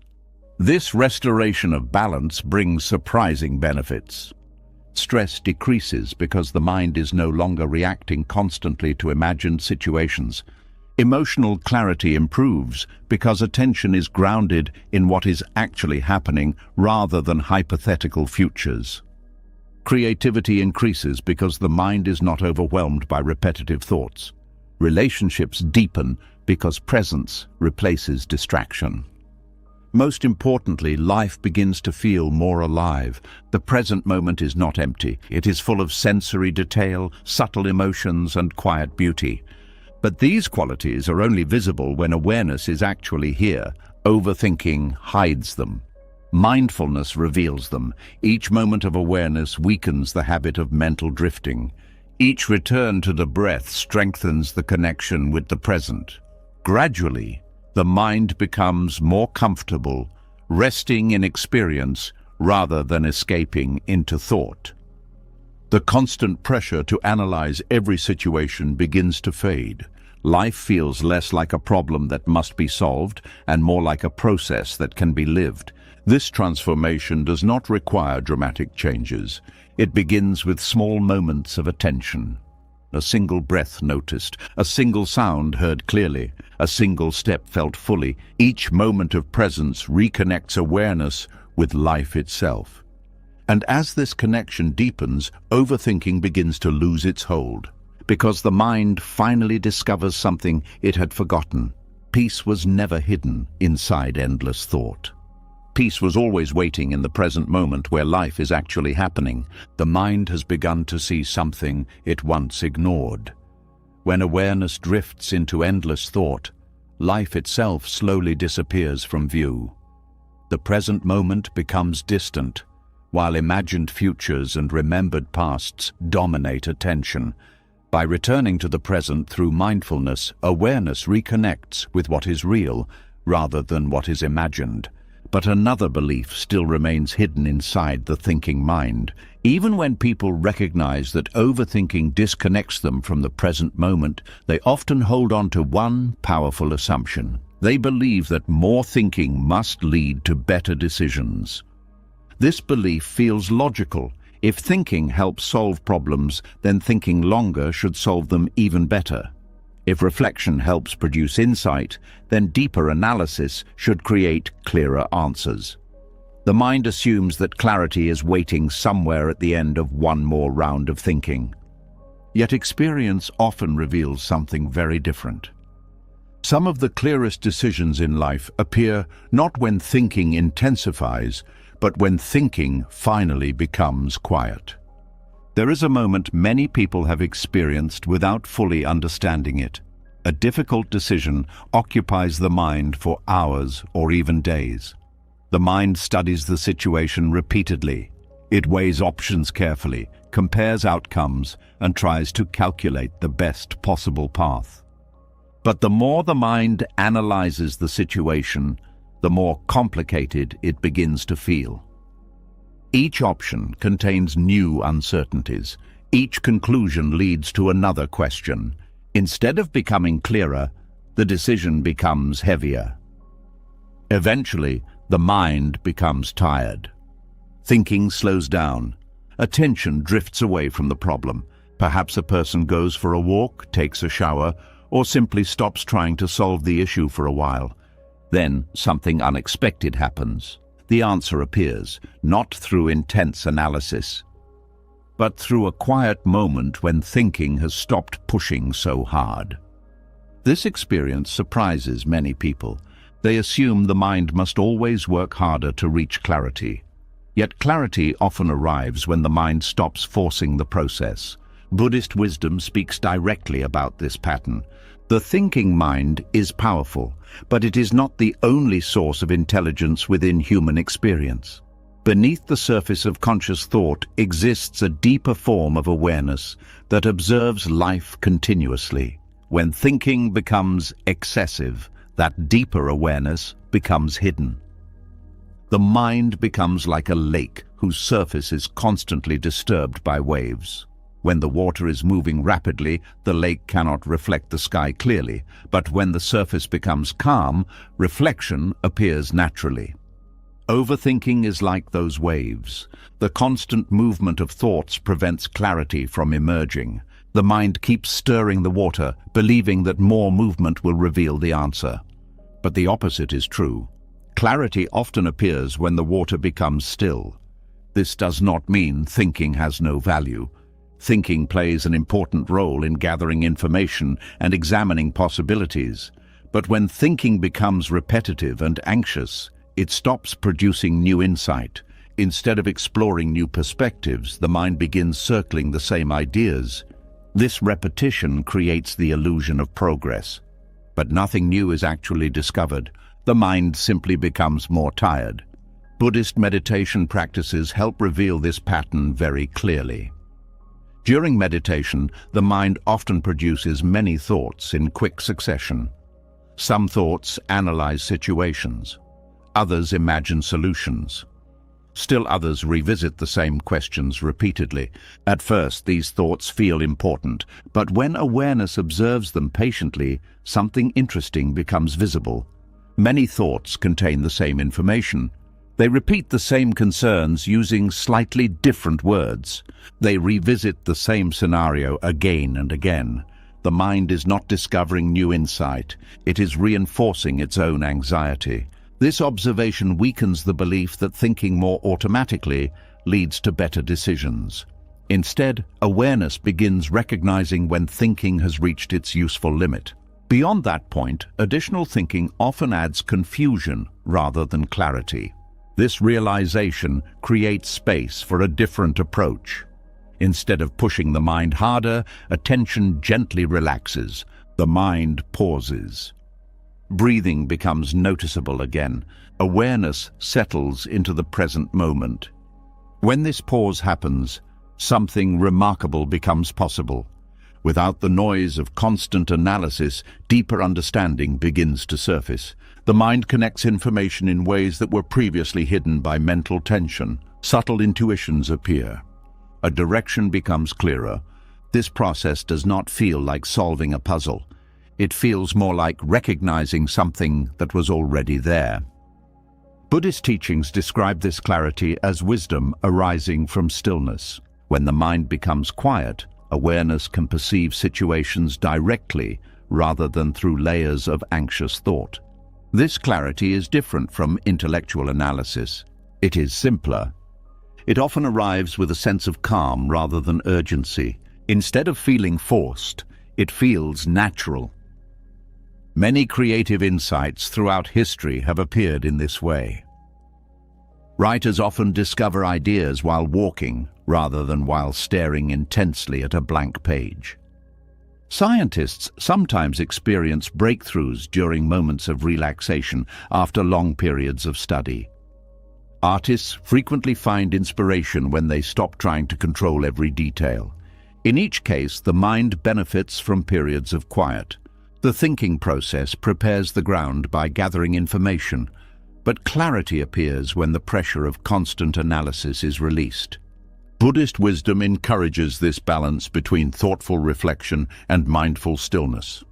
The mind can examine a situation carefully. It can consider relevant facts and explore possibilities. But once this initial reflection is complete, awareness can step back. Instead of forcing an answer immediately, the mind allows space. This space gives deeper understanding time to emerge naturally. During this pause, awareness remains connected to the present moment.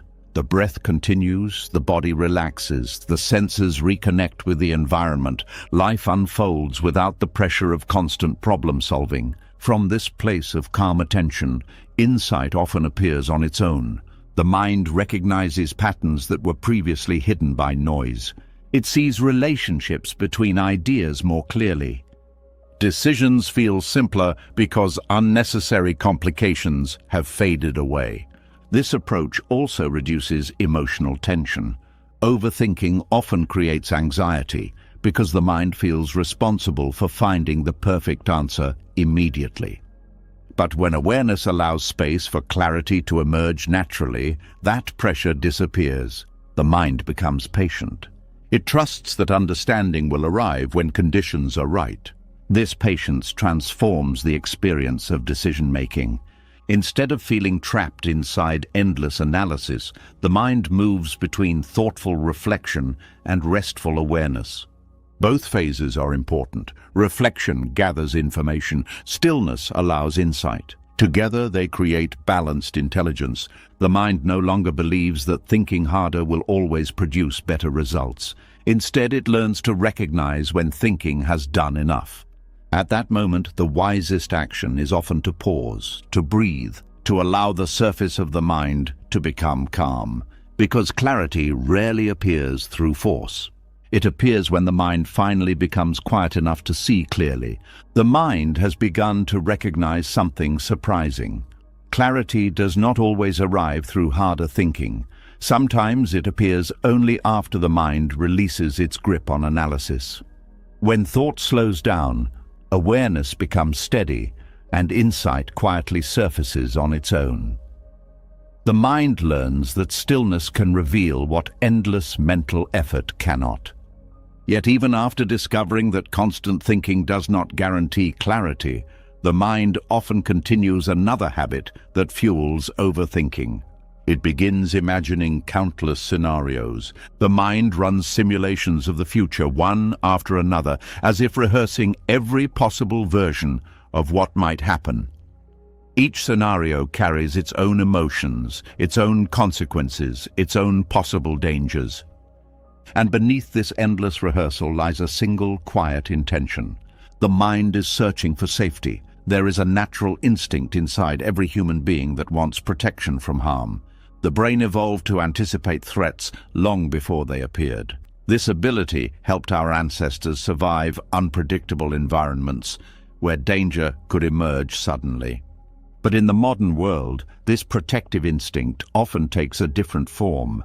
Instead of watching for physical threats, the mind begins forecasting emotional ones. It imagines awkward conversations before they occur. It rehearses explanations for mistakes that have not yet happened. It anticipates rejection before anyone has spoken a word. This forecasting feels responsible.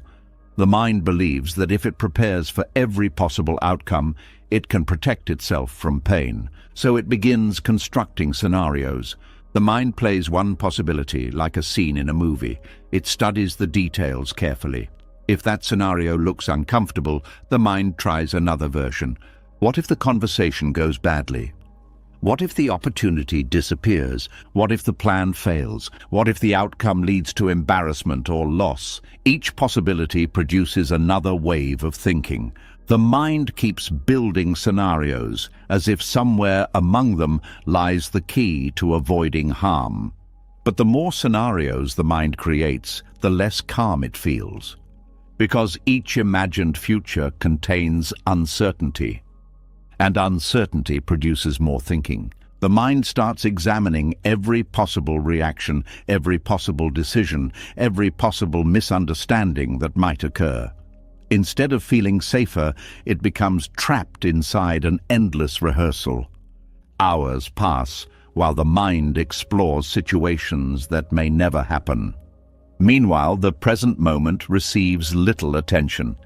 Buddhist wisdom observed this pattern long ago. The mind's attempt to predict every possibility does not actually create safety.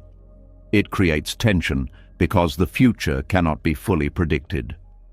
Life contains too many variables, Other people have their own choices, emotions, and intentions. Circumstances change unexpectedly. Events unfold according to countless conditions interacting together. No amount of mental simulation can control all of these factors. Yet the mind continues trying. It builds scenario after scenario, hoping one of them will provide certainty, but the search never ends. Because certainty is not hidden inside prediction. This realization reveals something important. The mind is not truly seeking solutions, it is seeking safety. And it believes safety will appear once every possible risk has been anticipated. But anticipation does not eliminate uncertainty. It only multiplies the number of imagined futures. Buddhist teachings offer a different understanding of safety. Instead of locating safety in the future, Buddhism points towards stability in the present moment. True safety does not come from predicting every possible outcome. It comes from developing inner stability that can respond calmly to whatever happens. This idea transforms how the mind approaches uncertainty. When safety is believed to depend on prediction, the mind feels responsible for forecasting every detail of the future. It believes that mistakes must be prevented before they occur. But when safety arises from inner stability, the mind no longer needs to control every outcome. It simply needs to remain steady and aware. Inner stability means that the mind trusts its ability to respond to life as it unfolds. Instead of trying to eliminate all possible difficulties in advance, awareness develops the capacity to meet those difficulties when they appear. This capacity grows through mindfulness and understanding. Mindfulness teaches the mind how to remain present rather than becoming lost in imagined futures. Understanding reveals that many fears exist only inside thought rather than inside reality. When awareness observes thoughts about possible scenarios, it begins noticing something important. Each scenario is simply a mental image. It appears briefly, it produces emotion, then it fades. The next scenario appears. None of them are real events. They are simulations created by the mind. When this becomes clear, the urgency behind overthinking begins to soften. The mind recognizes that imagining danger is not the same as encountering danger. The body may still feel anxious because the brain responds to imagined scenarios as if they were real. But awareness begins to separate the thought from reality. The thought is noticed, it is acknowledged, then it is allowed to pass. This practice gradually reduces the mind's addiction to scenario building. Instead of following every imagined possibility, awareness remains grounded in the present moment. The breath moves in and out. The body rests here. The environment exists exactly as it is. Right now there may be no immediate threat. Right now the mind is safe. This realization calms the nervous system. The mind learns that safety can exist without knowing what the future will bring. Instead of trying to prevent every possible difficulty, awareness becomes confident in its ability to respond wisely. This confidence reduces the need for endless forecasting. The mind no longer needs to simulate hundreds of futures in order to feel secure. It simply remains attentive and flexible. When a real situation appears, awareness responds with clarity. When no situation exists, the mind rests. This shift brings enormous relief.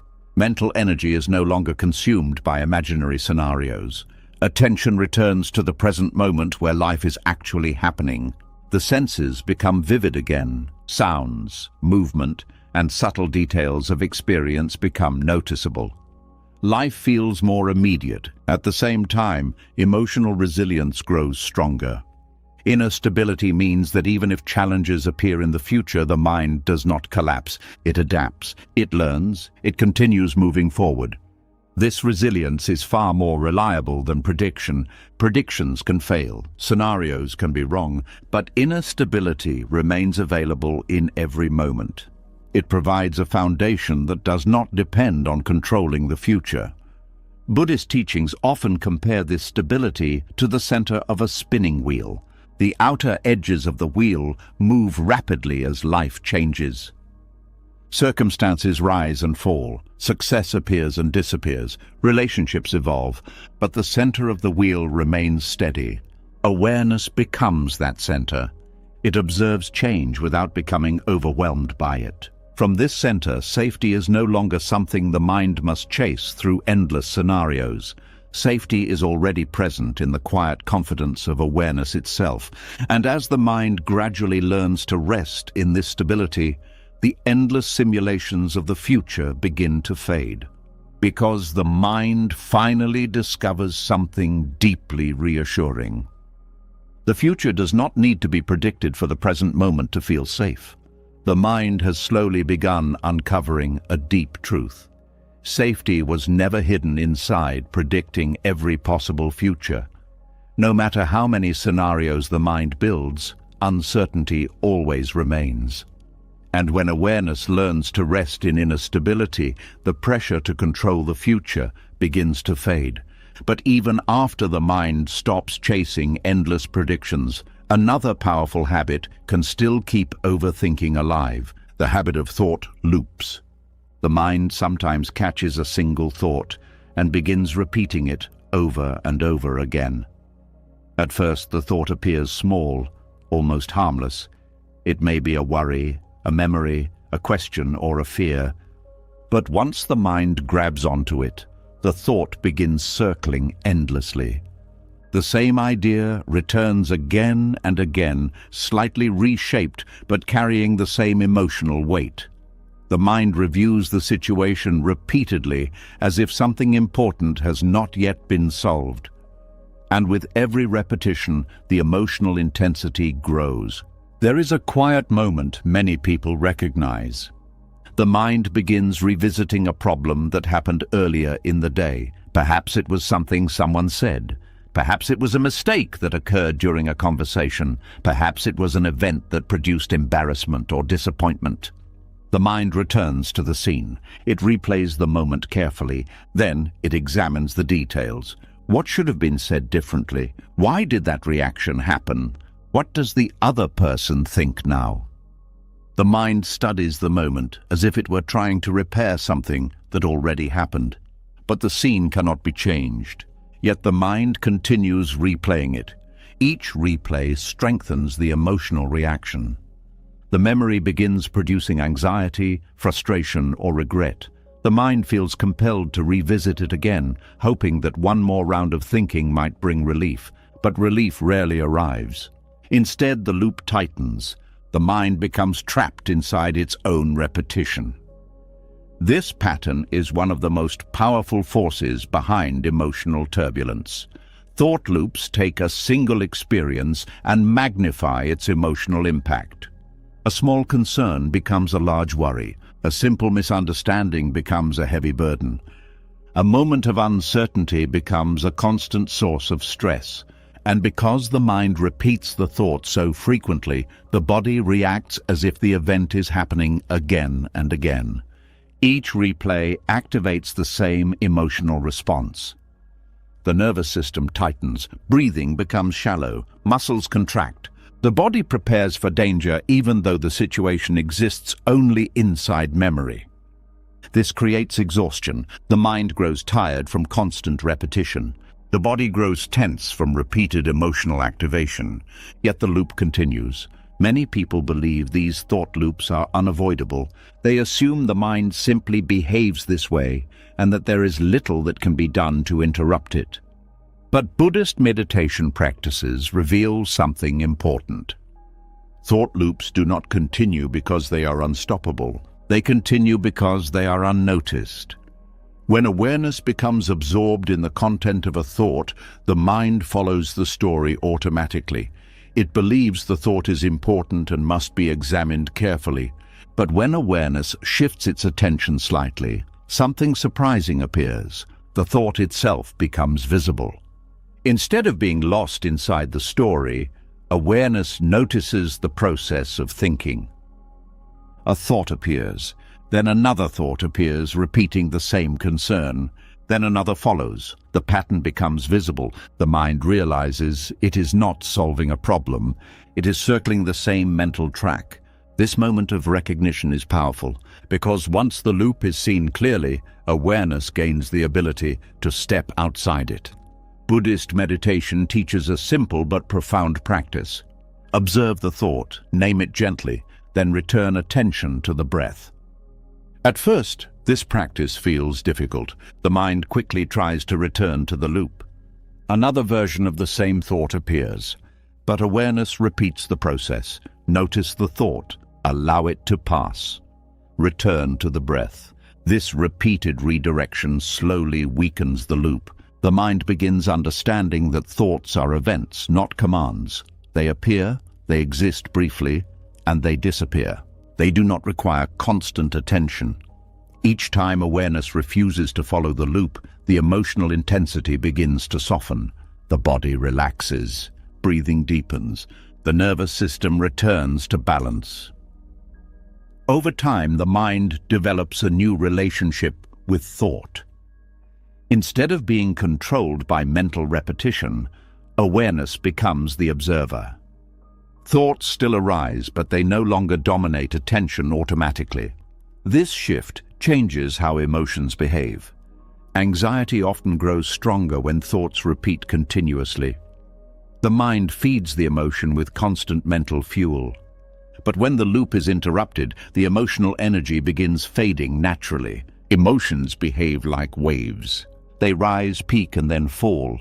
But when the mind repeatedly revisits the same thought, it keeps pushing the wave higher.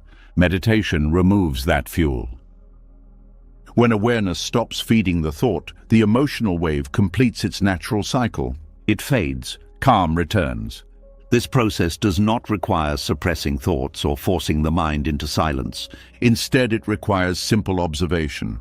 The thought is allowed to exist, but awareness chooses not to follow it endlessly. This creates space inside the mind. Within that space, emotional turbulence begins to settle. Buddhist teachers often compare the mind to a sky and thoughts to passing clouds. Clouds appear, move across the sky, and disappear. But the sky itself remains open and unchanged. When awareness identifies with every cloud, the sky seems chaotic and unstable. But when awareness rests as the sky itself, the movement of clouds becomes less disturbing. Thought loops are simply clouds that keep returning. Meditation allows awareness to remain steady even when those clouds appear. Eventually, the clouds lose their power. The mind realizes it does not need to chase every thought that appears. This understanding creates freedom. Freedom from the constant emotional storms produced by repetitive thinking. Freedom from the exhaustion of mental overactivity. Freedom from the belief that every thought must be solved immediately. Instead, awareness rests quietly. Thoughts arise, thoughts fade, emotions rise and fall naturally, and the mind begins to experience a deeper kind of calm that was previously hidden beneath the noise of endless repetition. Because the true peace the mind has been searching for was never hidden inside the loop of thinking. It was waiting in the quiet space that appears when the loop finally ends. The mind has already begun to notice something important. When thought loops repeat without awareness, emotional storms grow stronger. Anxiety rises, fear expands, and the body carries tension created by situations that may not even exist in reality. But when awareness gently interrupts those loops through meditation, the storm begins to calm. The mind slowly steps out of the cycle and begins to observe thought instead of being carried away by it. And as those loops begin to weaken, something new starts to appear: silence. Not the silence of empty space, but the silence that arrives when the mind stops constantly talking to itself. At first, this silence feels unfamiliar. Many people spend most of their lives surrounded by internal commentary. The mind narrates every situation, evaluates every interaction, and predicts every possible outcome. This running commentary becomes so constant that it begins to feel like reality itself. But when the commentary pauses, Even for a brief moment, something surprising becomes visible. Reality and thought are not the same thing. This discovery is simple, yet deeply transformative. The mind begins to see that many of the worries it carries do not actually exist in the world around it. They exist inside thought. A quiet moment reveals this clearly. There may be a feeling of tension in the body. The mind quickly begins explaining that tension. It tells a story about something that might go wrong tomorrow. It builds images of conversations, mistakes, or rejection. But when awareness looks directly at the present moment, something different appears. The body may simply be breathing. The room may be quiet. Nothing threatening may be happening right now. The danger exists inside thought, not inside experience. Buddhist teachings place great emphasis on this difference. One of the most powerful insights discovered through meditation is that the mind constantly produces stories about life, but those stories are not always reality. Thought describes, experience simply is. Thought imagines outcomes. Reality unfolds moment by moment. Thought constructs possibilities. Reality exists only in the present. This distinction becomes clear when the mind enters silence. Without constant mental narration, awareness begins to observe life directly rather than through interpretation. A sound appears, a breath moves in and out, light enters the eyes. These experiences occur without needing explanation, but the mind often adds layers of interpretation. A simple sound becomes something to analyze. A small sensation becomes something to worry about. A passing comment becomes something to replay repeatedly. Each layer of interpretation pulls awareness away from direct experience. Silence removes those layers. When the mind stops explaining everything, awareness returns to what is actually happening. This shift reveals how many worries exist only inside thought. Consider how the mind reacts to uncertainty. A person may send a message and wait for a response. While waiting, the mind begins constructing explanations for the silence. Perhaps the other person is upset. Perhaps something went wrong. Perhaps the message was misunderstood. The mind quickly creates several scenarios. Each scenario carries its own emotional response. Anxiety appears, but none of those scenarios have actually happened. They are mental predictions. When silence is present, awareness can see the difference. Right now, there is simply a phone that has not yet received a response. The rest exists inside imagination. This recognition weakens the emotional grip of worry. The mind begins realizing that it often reacts not to reality, but to stories about reality. Those stories feel convincing because the mind produces them constantly. But silence reveals their temporary nature. A thought appears. It stays briefly. Then it disappears. Another thought follows. Each thought claims importance. But when awareness remains silent and attentive, the thoughts pass like clouds across the sky. None of them remain permanently. This observation changes how the mind relates to worry. Instead of believing every thought automatically, awareness begins questioning it gently. Is this happening right now? Or is this a story created by thought? Often the answer becomes clear. The mind was reacting to imagination rather than experience. This understanding creates space between awareness and thought. Thought can still appear, but awareness does not immediately become entangled in it. Silence acts like a mirror that reflects the difference. In silence, thoughts become objects that can be observed rather than commands that must be followed. Buddhist meditation practices cultivate this silence deliberately. Practitioners sit quietly and observe the movement of the mind without interfering. Thoughts appear, memories arise, concerns surface, but instead of reacting to each thought, awareness simply watches. Gradually, the mind becomes less attached to its own stories. Thoughts lose their urgency. They become passing events rather than permanent truths. In this quiet observation, the mind begins seeing clearly how frequently it confuses thought with reality. A small worry arises. The mind expands it into a large problem.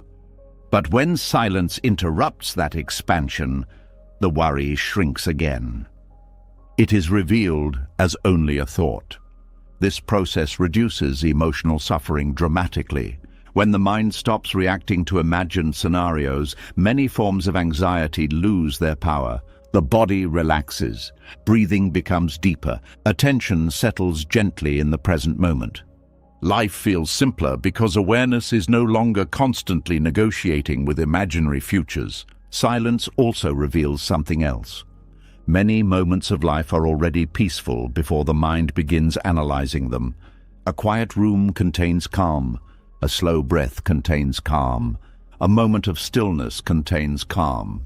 But the mind often interrupts these moments with commentary. It begins thinking about what should happen next, or what might go wrong later. The calm disappears. Silence allows the mind to notice that calm again. Without mental narration, the present moment becomes vivid. Colors appear sharper, sounds become clearer, sensations in the body become easier to notice. Awareness experiences life directly instead of through constant interpretation.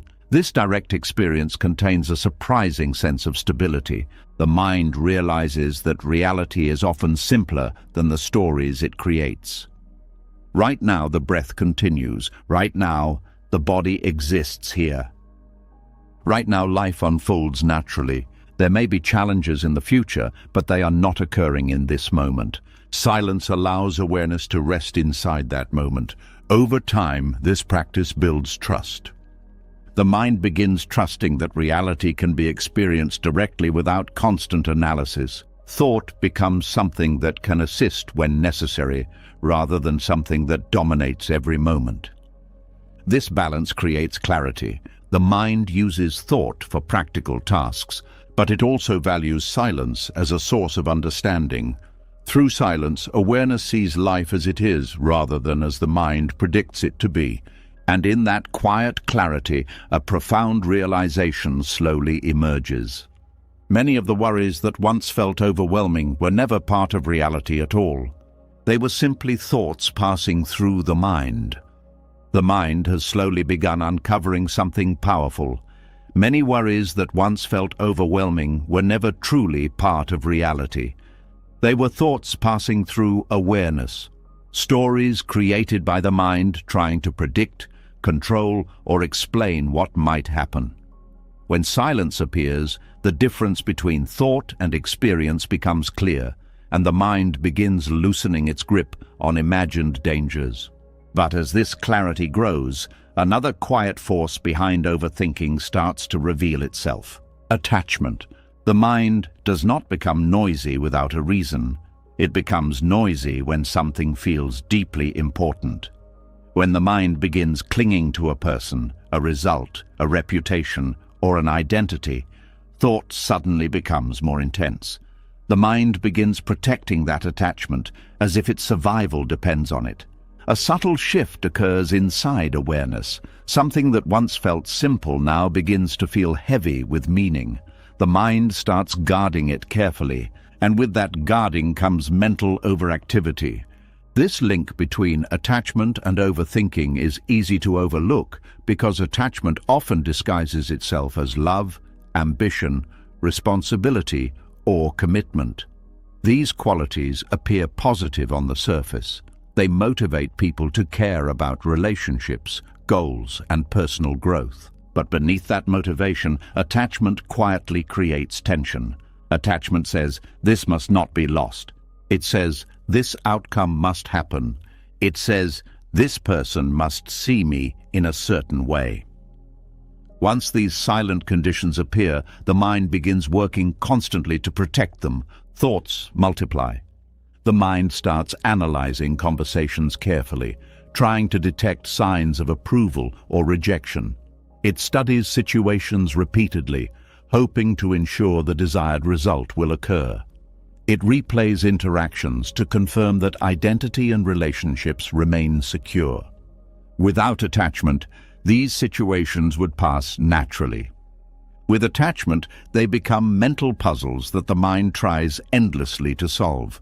This is why overthinking grows louder when emotions become involved. A casual interaction may pass through the mind once and disappear. But when attachment enters the picture, the mind begins holding on to it. A single sentence spoken by another person may be examined repeatedly. What did they mean by that? Did it reveal disappointment? Was something misunderstood? The mind circles the event, searching for reassurance. The same pattern appears in ambition. A goal that once felt inspiring can gradually become a source of anxiety when attachment strengthens. The mind begins calculating every possible outcome, worrying about failure, comparing progress to others, and imagining consequences if success does not appear quickly enough. Thought becomes constant because the mind feels responsible for protecting the goal. But Buddhist teachings offer a deeper explanation for this pattern. Attachment creates the illusion that happiness depends on specific conditions, remaining exactly as the mind desires. When those conditions feel threatened, thought becomes restless. The mind tries to prevent loss by thinking harder, but thinking cannot control reality. People change, circumstances shift, events unfold in ways that cannot always be predicted. The more tightly the mind holds on to something, the more vulnerable it becomes to these changes. This vulnerability produces mental noise. The mind keeps asking questions. What if this disappears? What if things go wrong? What if this person leaves? What if the plan fails? Each question triggers another wave of thinking. The mind believes it must stay alert to protect what it values, but this constant vigilance becomes exhausting. The mind becomes like a guard who never rests, watching for threats that may never appear. Buddhist wisdom introduces a different perspective. Instead of tightening attachment, awareness learns to hold experiences gently. This does not mean withdrawing from life or refusing to care about relationships and goals. It means caring without gripping. The difference between caring and clinging is subtle but profound.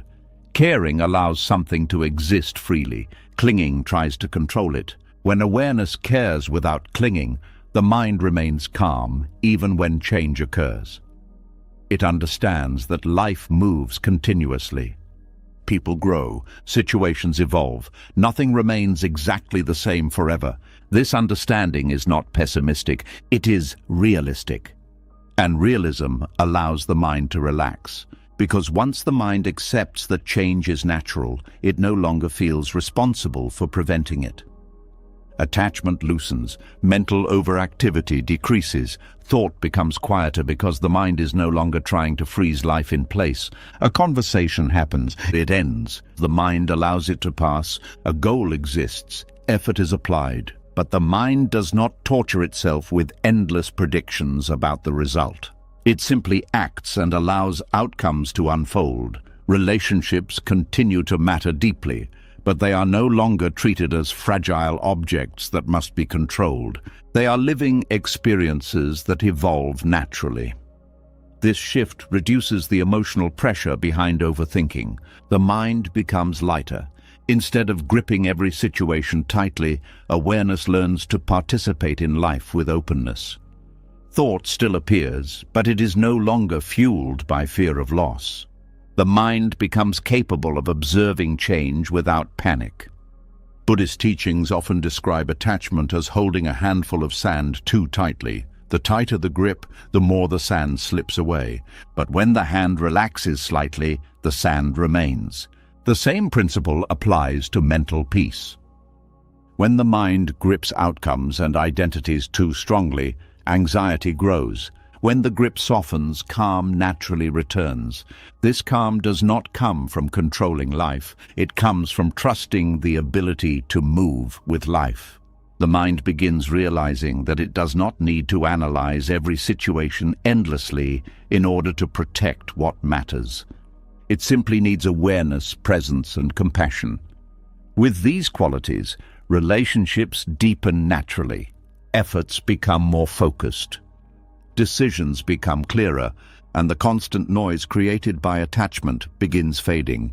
The mind becomes quieter, not because life becomes empty, but because awareness stops fighting the natural flow of change. What remains is a different kind of strength, a calm engagement with life, an ability to care deeply without becoming consumed by fear of loss. And as attachment loosens, something remarkable becomes visible. The mind does not need to think endlessly to protect what it loves.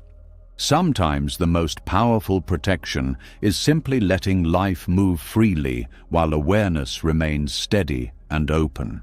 The mind has slowly begun to see how attachment quietly fuels mental noise. The tighter awareness clings to people, outcomes, or identities, the louder the internal dialogue becomes. The mind begins guarding what it fears losing, and that guarding turns into endless thinking. But when the grip loosens, something unexpected happens. The mind becomes lighter. Thoughts slow down because the pressure to control life begins to fade. And from that softening of attachment, another powerful discovery begins to emerge. Acceptance. At first, the word acceptance can sound passive. Many people misunderstand it as giving up, as allowing problems to continue without effort, or as surrendering to life without trying to improve it. But in Buddhist wisdom, acceptance carries a completely different meaning. Acceptance is not resignation. Acceptance is clarity. It is the moment awareness stops arguing with reality. Overthinking often begins with resistance. Something happens that the mind does not like. A situation unfolds differently than expected. A mistake appears. A conversation becomes uncomfortable. A plan fails to unfold the way the mind hoped it would. In that moment, the mind reacts. It begins analyzing the situation intensely. Why did this happen? What could have been done differently? How can this be fixed? What will people think now? The mind searches for a way to reverse the moment or redesign the future so that discomfort disappears. This search feels necessary. But underneath the analysis lies resistance. The mind is saying, this should not have happened. As long as this resistance remains, the mind keeps searching for a solution. It studies the event repeatedly. It replays the scene. It imagines alternative versions of the outcome. The mind believes that if it studies the problem long enough, it might find a way to undo what already occurred or prevent any discomfort from continuing. But this effort creates exhaustion, because reality does not change simply because the mind resists it. The event has already happened. The present moment already exists exactly as it is. And the mind continues analyzing because it refuses to accept this simple truth. Acceptance interrupts this cycle immediately. When awareness recognizes that something has already happened and cannot be changed, resistance dissolves. The mind no longer needs to argue with reality. Instead of repeating the event mentally, awareness acknowledges it. This happened. This moment is real. The situation exists. At first, this acknowledgement may feel uncomfortable. The mind often fears that acceptance means allowing failure or disappointment to define the future. But the opposite is true. Acceptance does not trap the mind inside the situation. It frees the mind from the endless analysis created by resistance. Once reality is accepted, the mind stops fighting the past. Energy that was trapped in mental loops becomes available again. Clarity appears. From this clarity, the mind can respond wisely rather than react emotionally. Buddhist teachings emphasize that suffering is often created not by events themselves, but by the mind's refusal to accept them. A mistake may happen. That moment passes quickly. But resistance turns it into a long mental story. The mind continues replaying the event, criticizing itself, imagining judgment from others, and searching for ways to undo what cannot be undone. Acceptance ends that story. It allows the moment to remain where it belongs, in the past. With acceptance, awareness moves forward. The mind becomes quiet because it no longer needs to solve a problem that no longer exists. This shift also changes how the mind approaches uncertainty.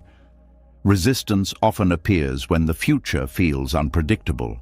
The mind tries to eliminate uncertainty by analyzing every possible outcome, but acceptance recognizes that uncertainty is a natural part of life.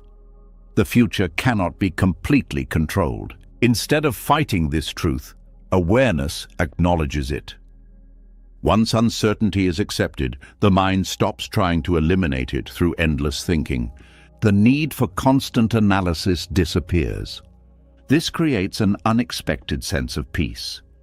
The mind realizes that it does not need to solve every possibility before moving forward.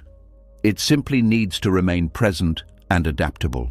Acceptance allows life to unfold naturally. It removes the pressure to control every detail. This does not mean effort disappears. Effort remains important. But effort becomes focused on action rather than mental struggle. Instead of analyzing endlessly, the mind takes the next step that is possible in the present moment.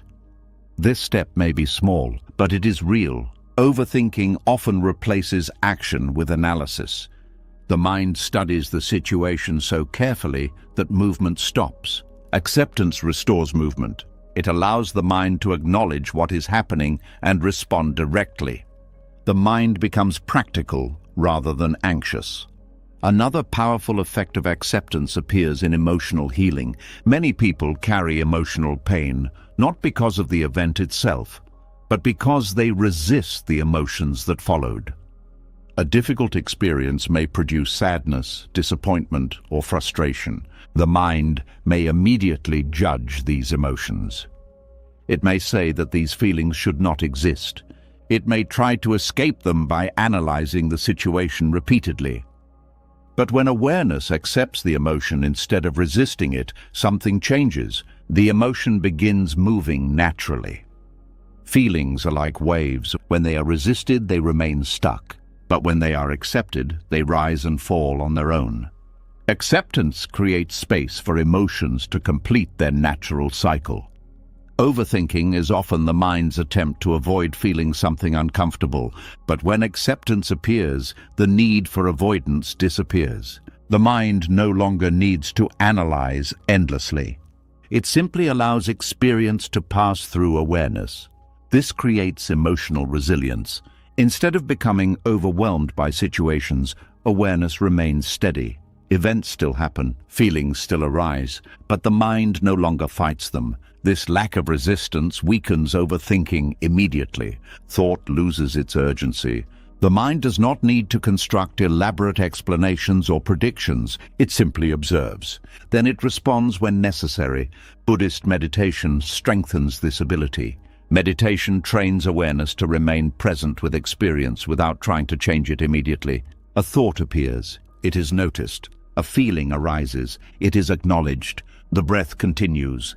The body remains still. This practice gradually rewires the mind's response to discomfort. Instead of reacting with resistance, awareness remains open. From that openness, wisdom appears. Solutions emerge naturally when the mind is calm. Actions become clear when awareness is not trapped inside endless analysis. Acceptance reveals that many problems were amplified by resistance rather than by reality itself. When resistance disappears, the mind discovers something remarkable. Most moments of life are manageable. Even difficult situations become easier to navigate when the mind is not fighting them. Acceptance does not eliminate challenges, but it removes the mental struggle that makes those challenges feel overwhelming.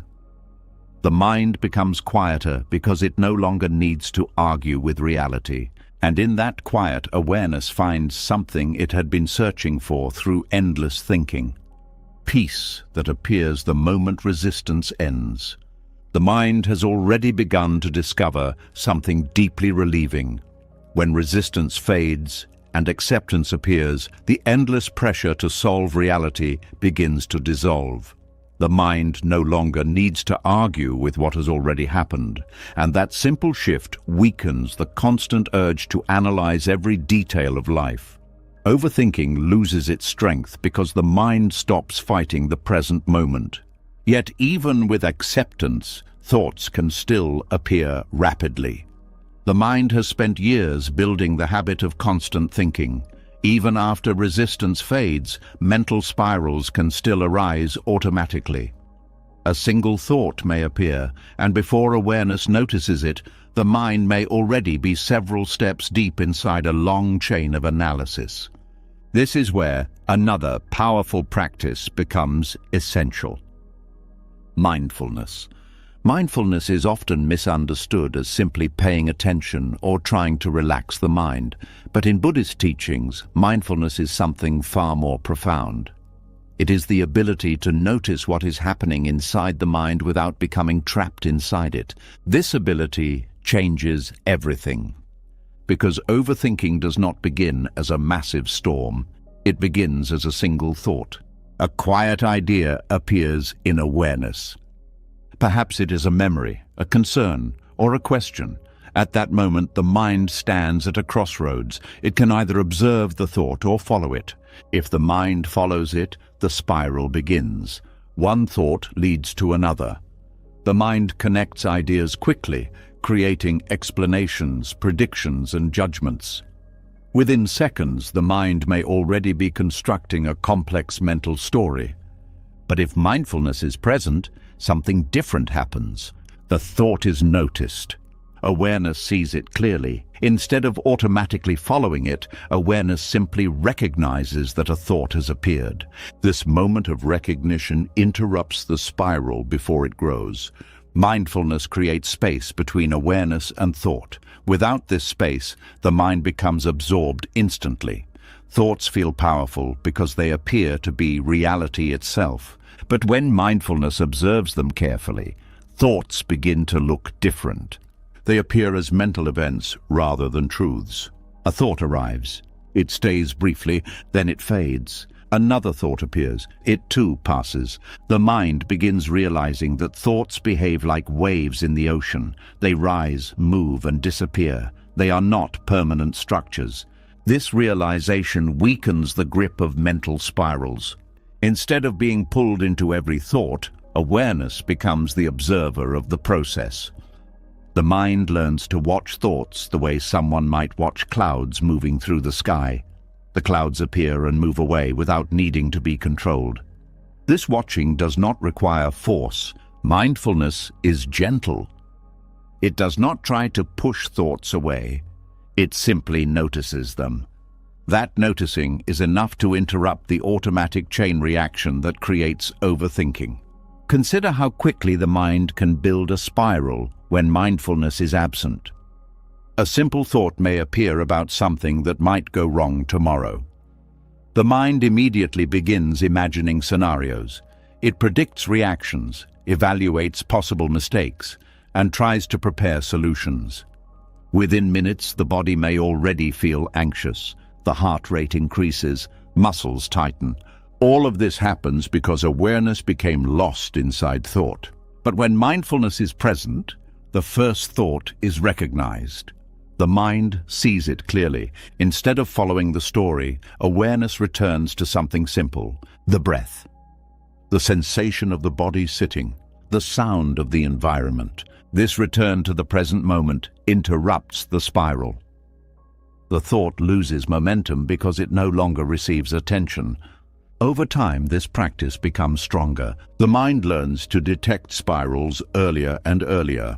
At first, mindfulness may notice the spiral after several minutes of thinking. Later, it may notice after a few seconds. Eventually, it may notice the very first thought that begins the chain. Each time awareness notices the beginning of the spiral, the mind regains freedom. Thought does not need to be suppressed. It simply does not need to be followed endlessly. Buddhist meditation strengthens this ability dramatically. During meditation, awareness watches the breath while allowing thoughts to arise naturally. When a thought appears, the practitioner gently acknowledges it and returns attention to breathing. This process may repeat many times. At first, it may feel like the mind is failing because thoughts keep appearing. But something important is actually happening. The mind is learning to notice its own activity. Each moment of noticing strengthens mindfulness. Each return to the breath strengthens awareness. Gradually, the mind becomes more stable. Thoughts still appear, but they no longer carry the same power. Instead of pulling awareness into long stories, they pass quickly. This stability begins spreading into daily life. During conversations, mindfulness notices emotional reactions before they become overwhelming. During difficult moments, awareness detects worry before it turns into anxiety. During quiet moments, mindfulness recognizes the beginning of mental planning and gently returns attention to the present. The mind becomes less reactive. Instead of automatically following every thought, awareness chooses where attention rests. This choice creates emotional freedom because most mental spirals depend on unconscious participation. The mind feeds them with attention. Without attention, the spiral weakens naturally. Mindfulness removes that fuel. The thought appears, but awareness does not add energy to it. It simply observes and returns to the present. This practice also reveals something surprising. Many thoughts are not necessary. They appear automatically because the mind has developed the habit of constant commentary. But when mindfulness observes them carefully, their importance begins to fade. The mind realizes that life can continue smoothly without analyzing every detail. Actions can still happen, decisions can still be made, but the mind does not need to narrate every moment. This realization reduces mental noise significantly. Silence becomes more frequent. The mind feels lighter because it is no longer carrying endless streams of commentary. Mindfulness also strengthens compassion toward the mind itself. Overthinking often produces frustration. People may criticize themselves for worrying too much or thinking too much. But mindfulness replaces criticism with understanding. It recognizes that the mind developed these habits in an attempt to protect itself. The mind was trying to prevent harm. But through mindfulness, awareness gently teaches the mind a different way of responding. Instead of constant analysis, the mind learns calm observation. Instead of endless prediction, the mind learns presence. This shift gradually transforms the inner experience of life. Mental spirals become less frequent. Emotions become easier to manage. The present moment becomes richer because awareness is no longer distracted by continuous thought. And in that steady awareness, the mind begins discovering something remarkable. Thoughts may continue appearing, but they no longer control the direction of attention. Awareness becomes the quiet center that notices them without being consumed by them. From that center, the mind experiences a freedom it once believed was impossible, freedom from the endless pull of its own thinking. The mind has begun learning something powerful. When mindfulness appears, thoughts lose their automatic control over attention. Instead of being pulled endlessly into mental spirals, awareness starts noticing thoughts as they arise and gently allowing them to pass. This quiet observation creates space inside the mind. In that space, emotions soften, reactions slow down, and the present moment becomes clearer. But as awareness grows stronger, another pattern begins to reveal itself. Overthinking does not only create noise, it changes how reality is seen. A simple situation enters the mind and slowly becomes something far more complicated than it ever was.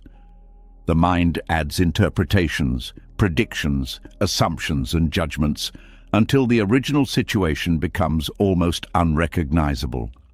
This distortion happens so gradually that it often goes unnoticed. Something small occurs. A person receives a short message from a friend. The message contains fewer words than expected. Perhaps it simply says, "Okay." The moment itself is neutral, but the mind begins interpreting. Why was the message so short? Did something go wrong? Are they upset? Did something I said earlier cause a problem? The mind begins building explanations. Each explanation carries emotion. Concern appears, then doubt, then worry. Within minutes, the simple message has turned into a complicated, emotional puzzle. But the original situation never contained that complexity. The mind created it. This is one of the most common effects of overthinking. The mind takes a simple moment and overlays it with countless imagined meanings.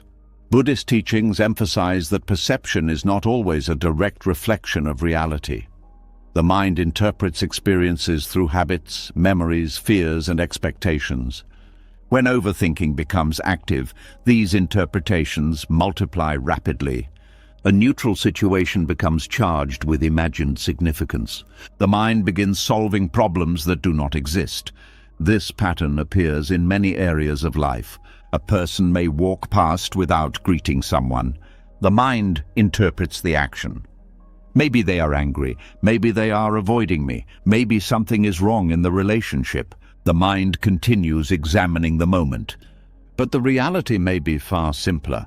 The person may have been distracted. They may not have noticed. They may have been thinking about something unrelated. Overthinking rarely considers these simple possibilities. Instead, it gravitates toward complicated explanations. This habit makes ordinary life feel emotionally exhausting. The mind constantly analyzes small details, trying to uncover hidden meanings. Every situation becomes a puzzle. Every interaction becomes something to interpret. But Buddhist wisdom encourages returning to clarity. Clarity means seeing what is actually happening rather than what the mind imagines is happening. This begins with recognizing the difference between observation and interpretation. Observation describes what is directly experienced. Interpretation describes what the mind thinks it means. For example, someone may notice that a friend has not replied to a message. That is observation, but the mind quickly adds interpretation. They must be ignoring me. They must be upset. They must be losing interest in the friendship. These interpretations feel convincing because they arise automatically. But they are not facts. They are mental stories. Mindfulness helps reveal this distinction. When awareness observes a situation carefully, it notices what is truly present.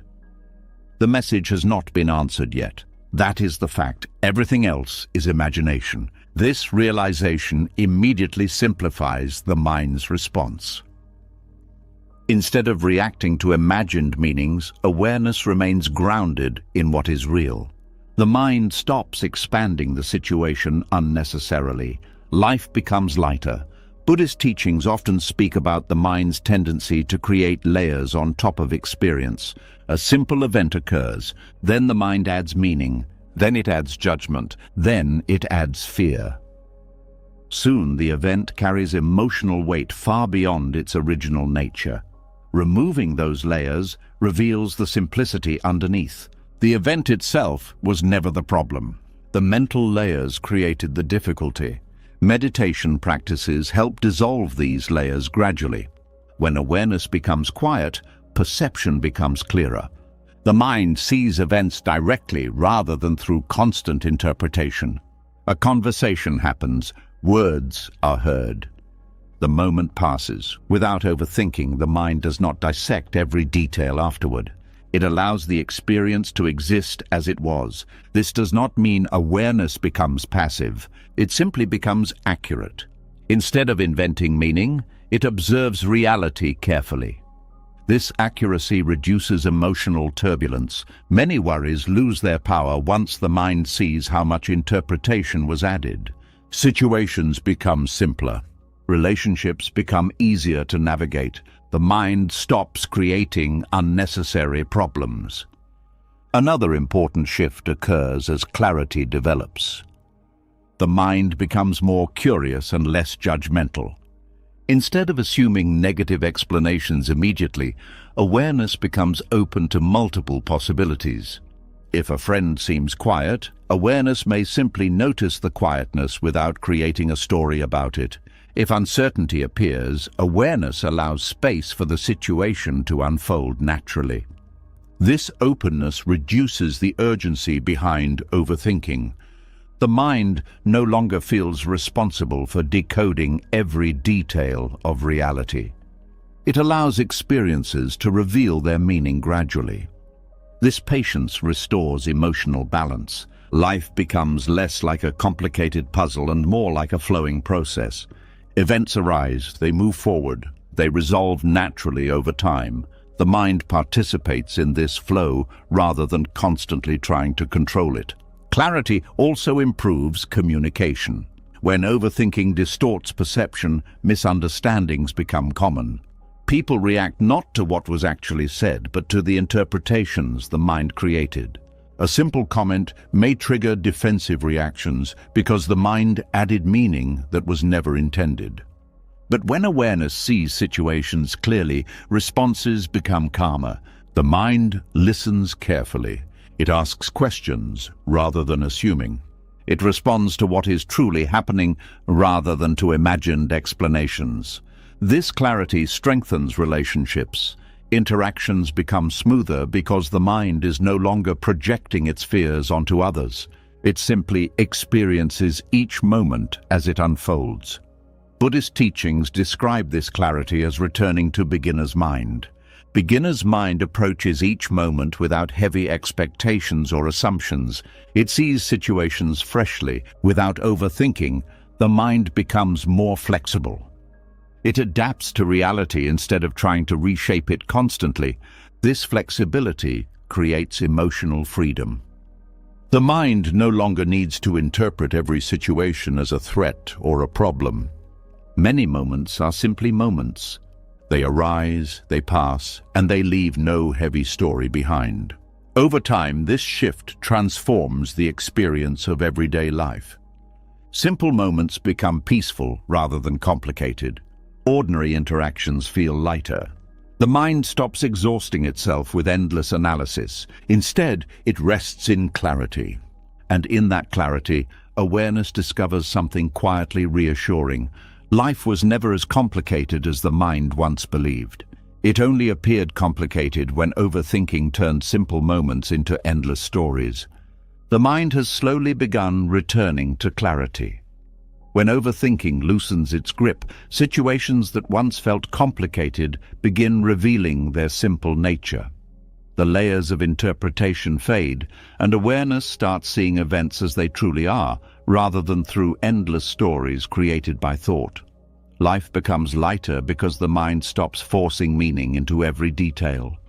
But even as clarity grows, there is another habit of the thinking mind that quietly keeps overactivity alive. The mind constantly demands answers. A question appears, and almost immediately the mind begins searching for an explanation. It feels uncomfortable not knowing something. Uncertainty creates tension, and the mind reacts by trying to remove that tension as quickly as possible. So it starts analyzing, why did this happen? What does it mean? What will happen next? How should this be understood? These questions often feel necessary. The mind believes that peace will appear once every mystery has been solved. It assumes that clarity must come from complete understanding. But Buddhist wisdom reveals something different. Not every question needs an immediate answer. In fact, some questions bring more peace when they are allowed to remain open. There is a quiet strength in allowing uncertainty to exist without forcing it to disappear. This strength appears when the mind stops demanding explanations for every experience. Many of the questions that trouble the mind cannot be answered instantly. Some involve other people's intentions, which may never be fully known. Some involve events that unfolded in complex ways that cannot be simplified into a single explanation. Some involve the future, which has not yet arrived. When the mind insists on solving these questions immediately, it begins building mental stories. It creates theories. It constructs possibilities. It examines each one repeatedly, trying to determine which explanation feels most convincing. But these explanations often remain uncertain. The mind continues searching. It compares one possibility against another. Then it questions its own conclusions. The cycle repeats again and again. Overthinking thrives in this search for explanations. But when awareness allows the question to remain unanswered, something surprising happens. The mind relaxes. The pressure to solve the mystery disappears. Attention returns to the present moment instead of becoming trapped inside endless analysis. This does not mean curiosity disappears. Curiosity remains a natural and valuable quality, but curiosity becomes gentle rather than demanding. Instead of forcing an answer, awareness becomes patient. It allows understanding to unfold naturally over time. This patience changes the emotional experience of uncertainty. When the mind demands answers, uncertainty feels threatening. It creates a sense of instability. The mind believes something is incomplete and must be resolved immediately. But when awareness accepts uncertainty, that tension fades. Unanswered questions become part of life's natural rhythm. Life itself contains many mysteries. People sometimes behave in ways that are difficult to explain. Situations unfold in ways that cannot always be predicted.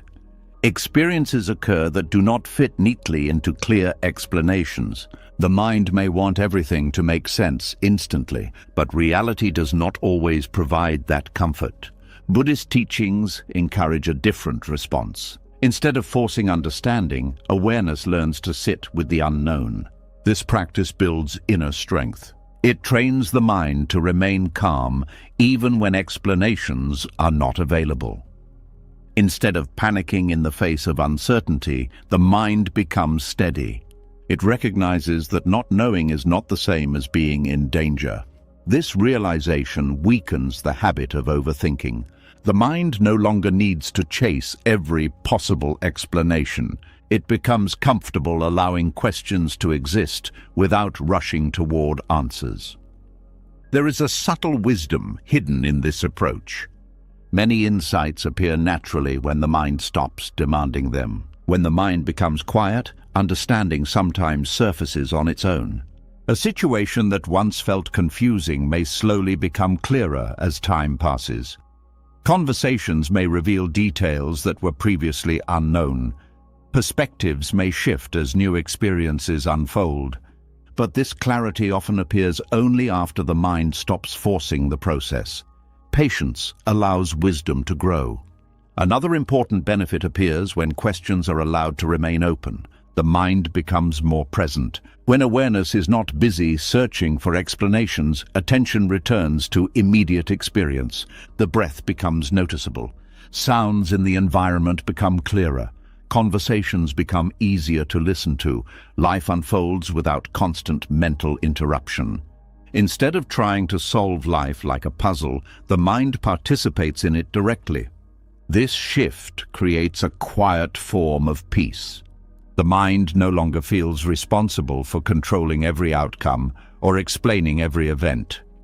It simply observes and responds as life unfolds. This ability to rest with unanswered questions also strengthens emotional resilience. Difficult experiences sometimes leave behind mysteries that cannot be resolved easily. A relationship may end without a clear explanation. A decision made by another person may remain confusing. An event may unfold in ways that never fully make sense. The mind may search endlessly for reasons, but sometimes those reasons are not available. In these moments, acceptance becomes essential. Allowing the question to remain unanswered prevents the mind from becoming trapped in endless analysis. The mind recognizes that not every story needs a final explanation. Some experiences simply become part of life's unfolding journey. This understanding frees awareness from the exhausting task of solving every mystery. Instead of demanding closure, the mind learns to move forward with openness. Life continues. New experiences arise, new understanding appears gradually. The unanswered question loses its emotional weight. It becomes part of the past rather than an endless puzzle. Buddhist teachings often compare this process to holding water in an open hand. When the hand tightens, the water spills. But when the hand remains relaxed, the water stays naturally. The same principle applies to understanding. When the mind demands answers forcefully, clarity becomes difficult to reach.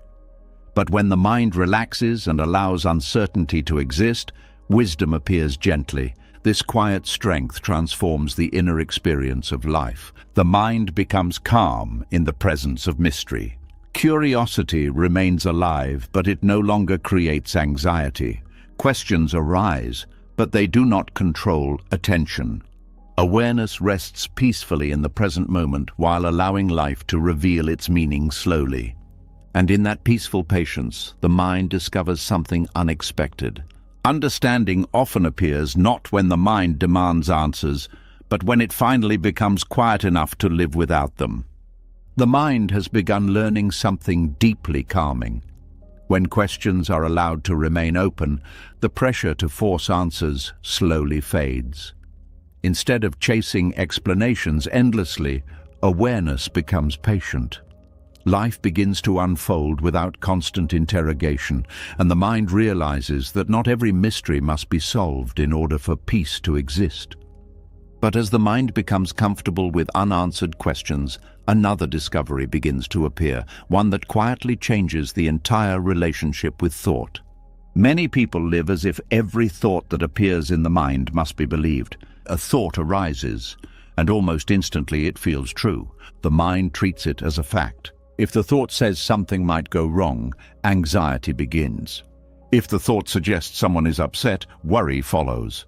If the thought criticizes the self, shame may appear. This automatic belief gives thoughts enormous power. But Buddhist teachings reveal something simple and transformative.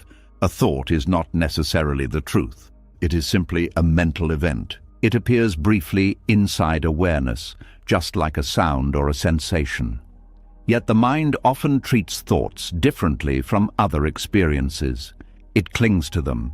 It assumes they represent reality accurately. But when awareness begins observing thoughts carefully, something surprising becomes visible. Thoughts behave like passing weather. They appear, change shape, and disappear. One moment the mind produces a hopeful thought. A few seconds later it may produce a fearful one. Then it may produce a memory or an opinion. The content changes constantly. If each thought were an absolute truth, reality would shift every few seconds. But reality remains stable. What changes is the stream of mental commentary. Seeing this clearly begins weakening the authority thoughts once held. Instead of believing them automatically, awareness starts observing them. A thought appears. Awareness notices it. The thought might say something bad could happen. Instead of immediately reacting, awareness simply acknowledges the thought. It recognizes that the mind has produced an idea. Then something important happens. The thought begins to fade. Another thought appears in its place. When this process is observed repeatedly, the mind begins understanding that thoughts are temporary visitors. They do not remain. They do not define reality. They are simply movements within the mind. This realization creates freedom, because when thoughts are no longer believed automatically, overthinking begins losing its authority. Overthinking relies on the assumption that thoughts must be followed. If a thought appears, the mind believes it must investigate it carefully. But when awareness sees thoughts as temporary events, the urge to follow them weakens. The mind becomes capable of letting thoughts pass without building entire stories around them. This shift is subtle but powerful. Instead of becoming trapped inside thought, awareness stands slightly outside it. The thought still appears, but it is observed rather than obeyed. Buddhist meditation trains this ability deliberately. During meditation, the practitioner watches the movement of thoughts without interfering. A thought appears about the past. It is noticed. Then attention returns to the breath. Another thought appears about the future. It is noticed. Then attention returns again.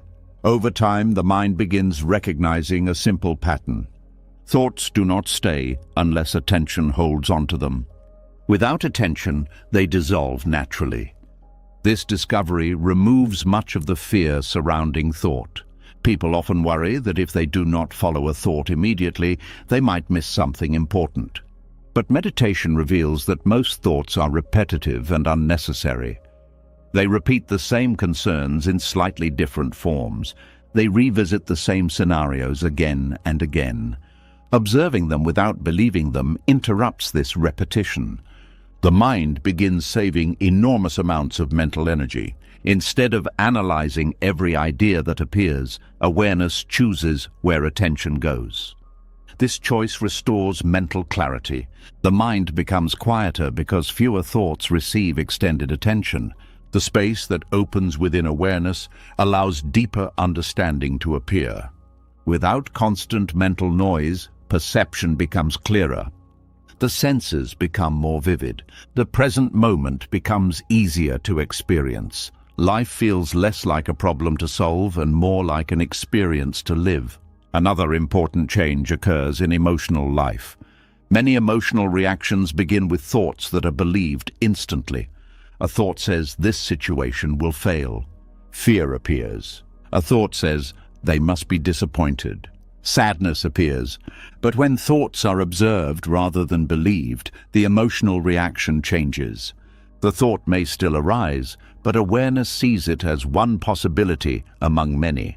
It does not immediately create a strong emotional response. This creates emotional balance. Instead of reacting to every mental suggestion, the mind remains steady. Emotions still arise naturally when real events occur, but they are no longer amplified by endless thinking. The mind stops feeding anxiety with constant predictions. It stops feeding regret with endless replaying of the past. Instead, thoughts pass through awareness quietly. This practice also changes the relationship with self-criticism.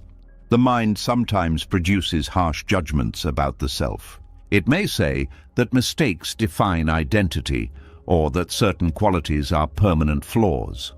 When these thoughts are believed automatically, they create heavy emotional pain. But when awareness observes them as temporary mental events, their power weakens. A critical thought appears. Awareness notices it.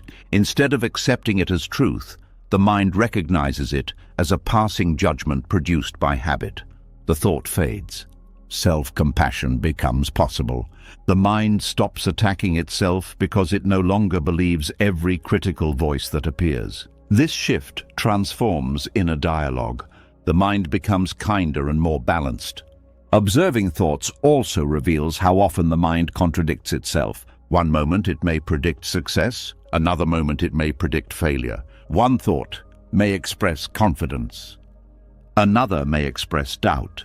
When both thoughts are observed without belief, the mind sees how unreliable its commentary can be.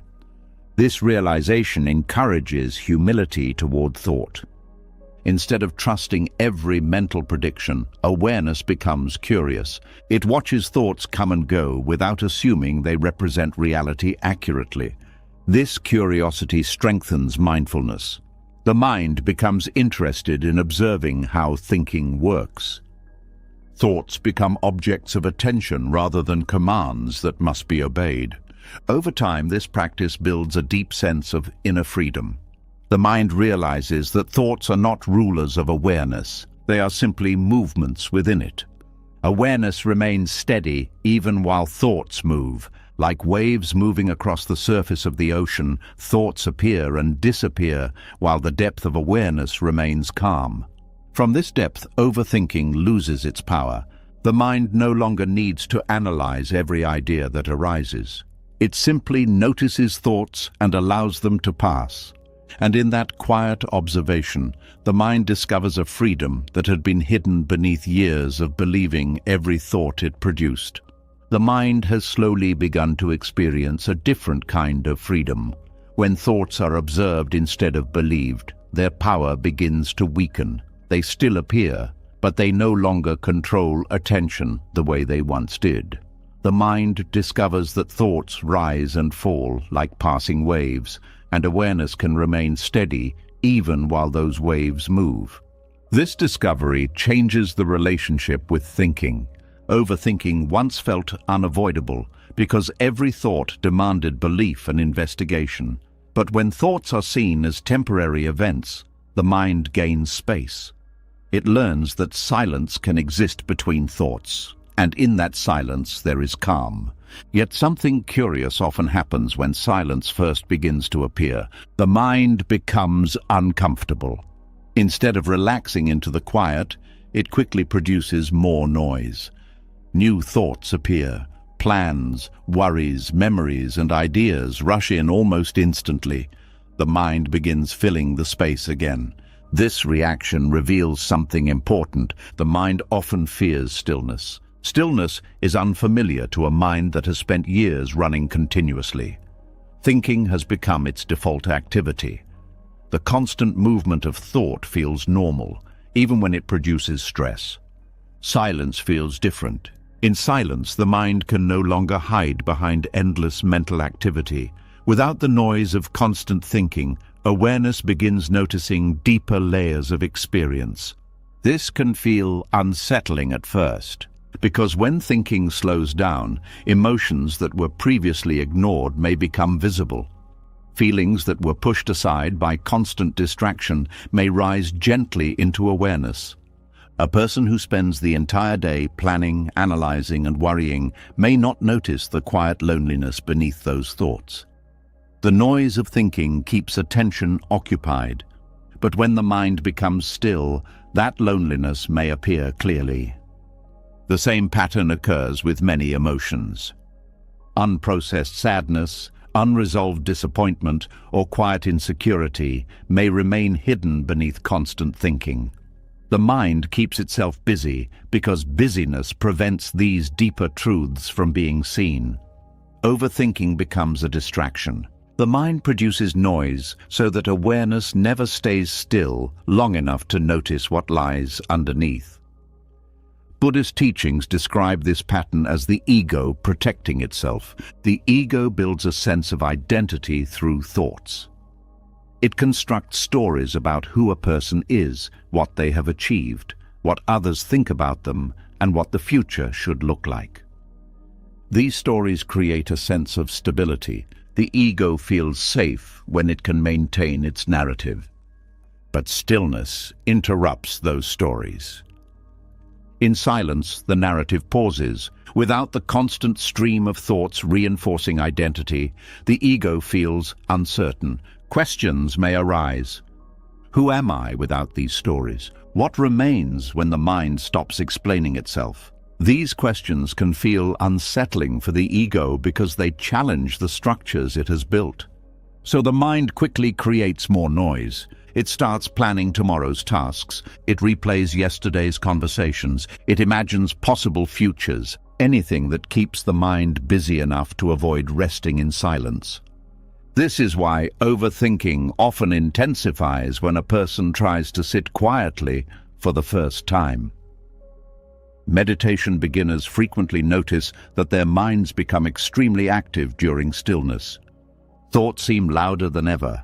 This does not happen because meditation creates more thinking. It happens because the usual distractions have been removed.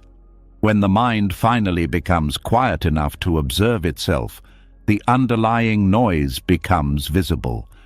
This observation can feel overwhelming initially, but Buddhist meditation teaches patience. Instead of fighting the noise, awareness simply observes it. Thoughts appear, they are noticed, then they fade. Gradually the mind begins calming. The waves of thinking become smaller. The silence between them becomes longer. In that silence, something remarkable begins to appear. A deeper awareness emerges.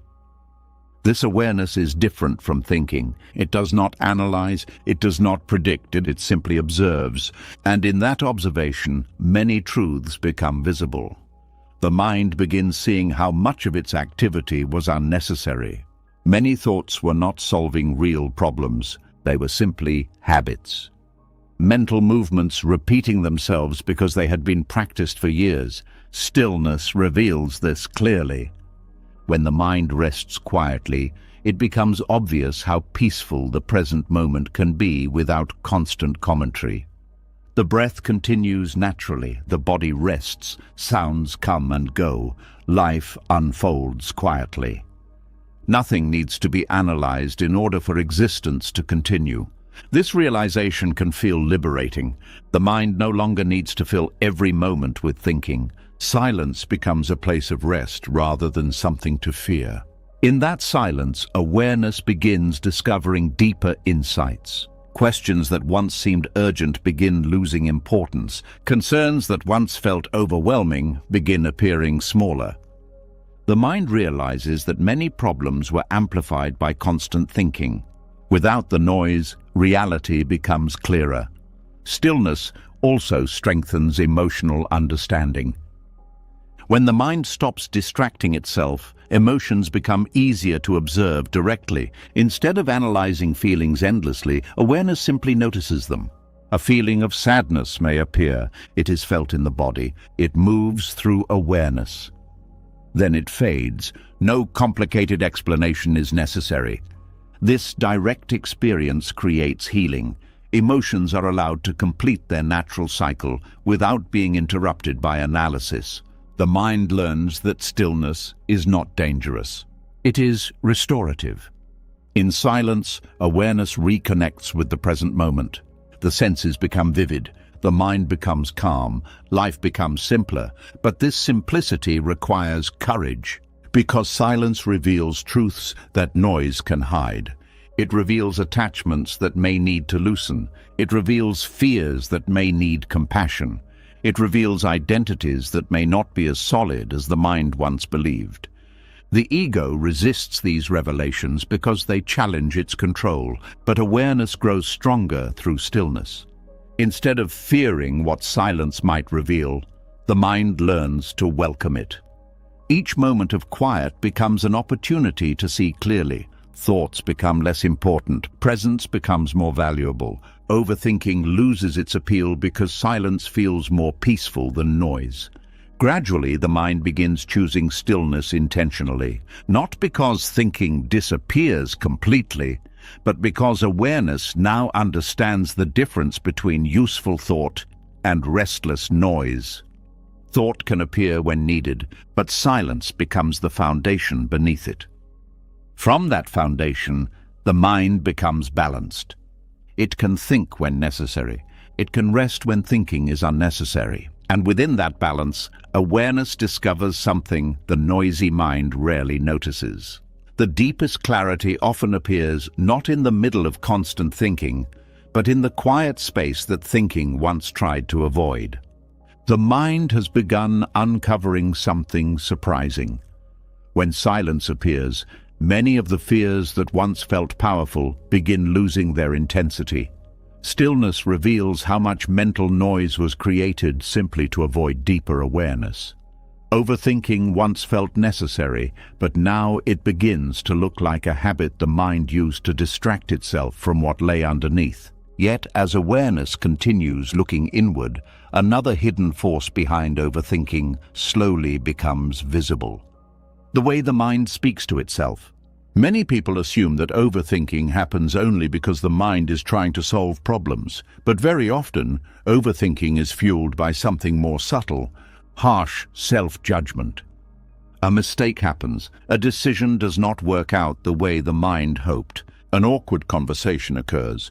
Almost immediately the mind begins evaluating itself. Why did I say that? Why didn't I handle it better? What must others think now? How could I have made such a mistake? These questions do not come from curiosity, they come from criticism. The mind begins placing itself on trial. Every detail of the event becomes evidence in an internal courtroom. The mind replays the moment repeatedly, searching for proof that the mistake should have been avoided. This process can continue for hours, sometimes even for days. But beneath the repeated analysis lies a painful assumption. The mind believes it must punish itself in order to improve. It believes that harshness will prevent future mistakes, so it continues the interrogation. But instead of producing clarity, this self-judgment tightens mental pressure. Each critical thought adds more tension. the mind becomes afraid of making another mistake.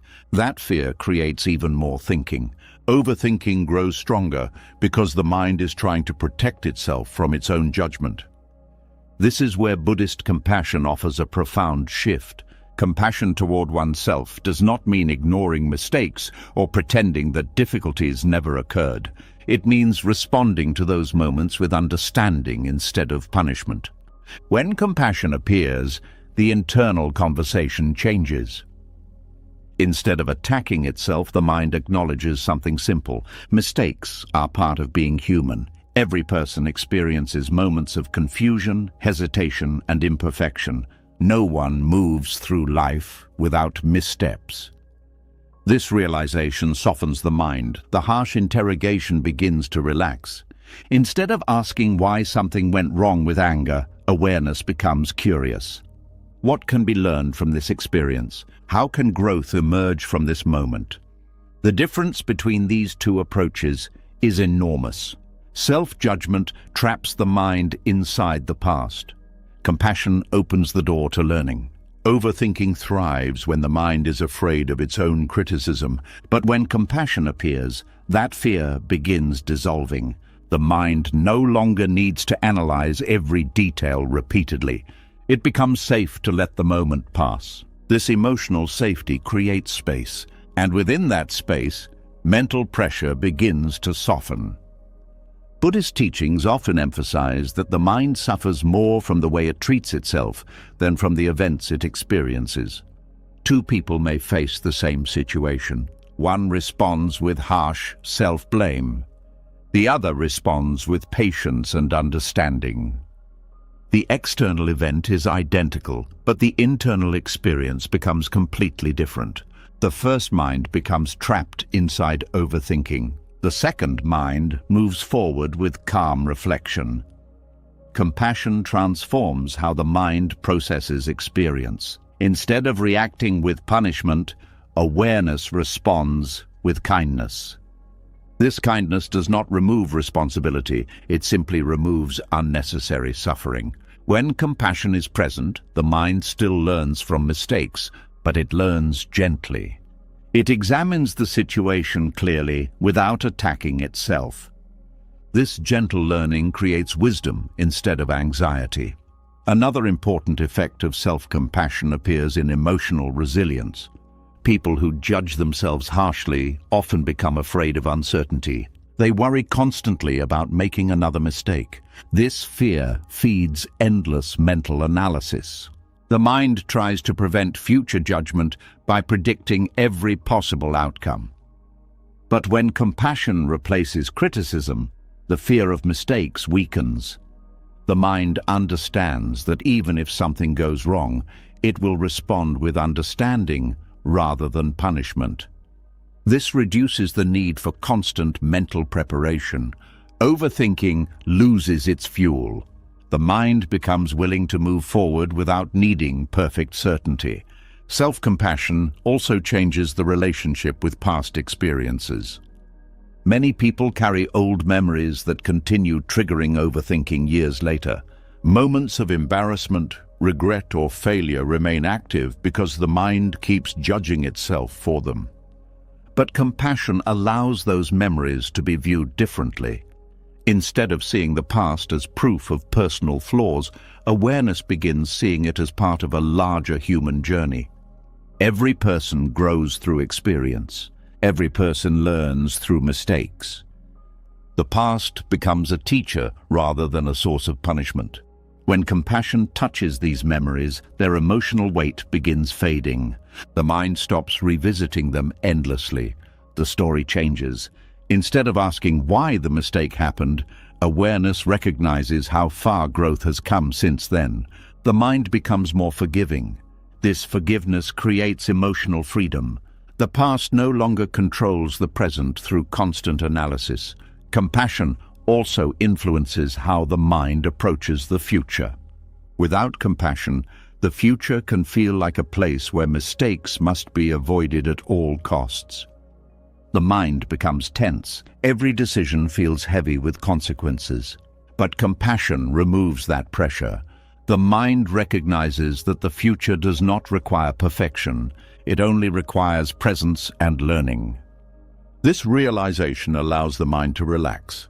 Decisions become easier, actions become more natural. Overthinking fades because the mind is no longer trying to achieve flawless outcomes. Instead, it moves forward with curiosity and patience. Buddhist meditation practices often include specific exercises for cultivating compassion. Practitioners repeat phrases of kindness toward themselves. They acknowledge their own struggles with warmth rather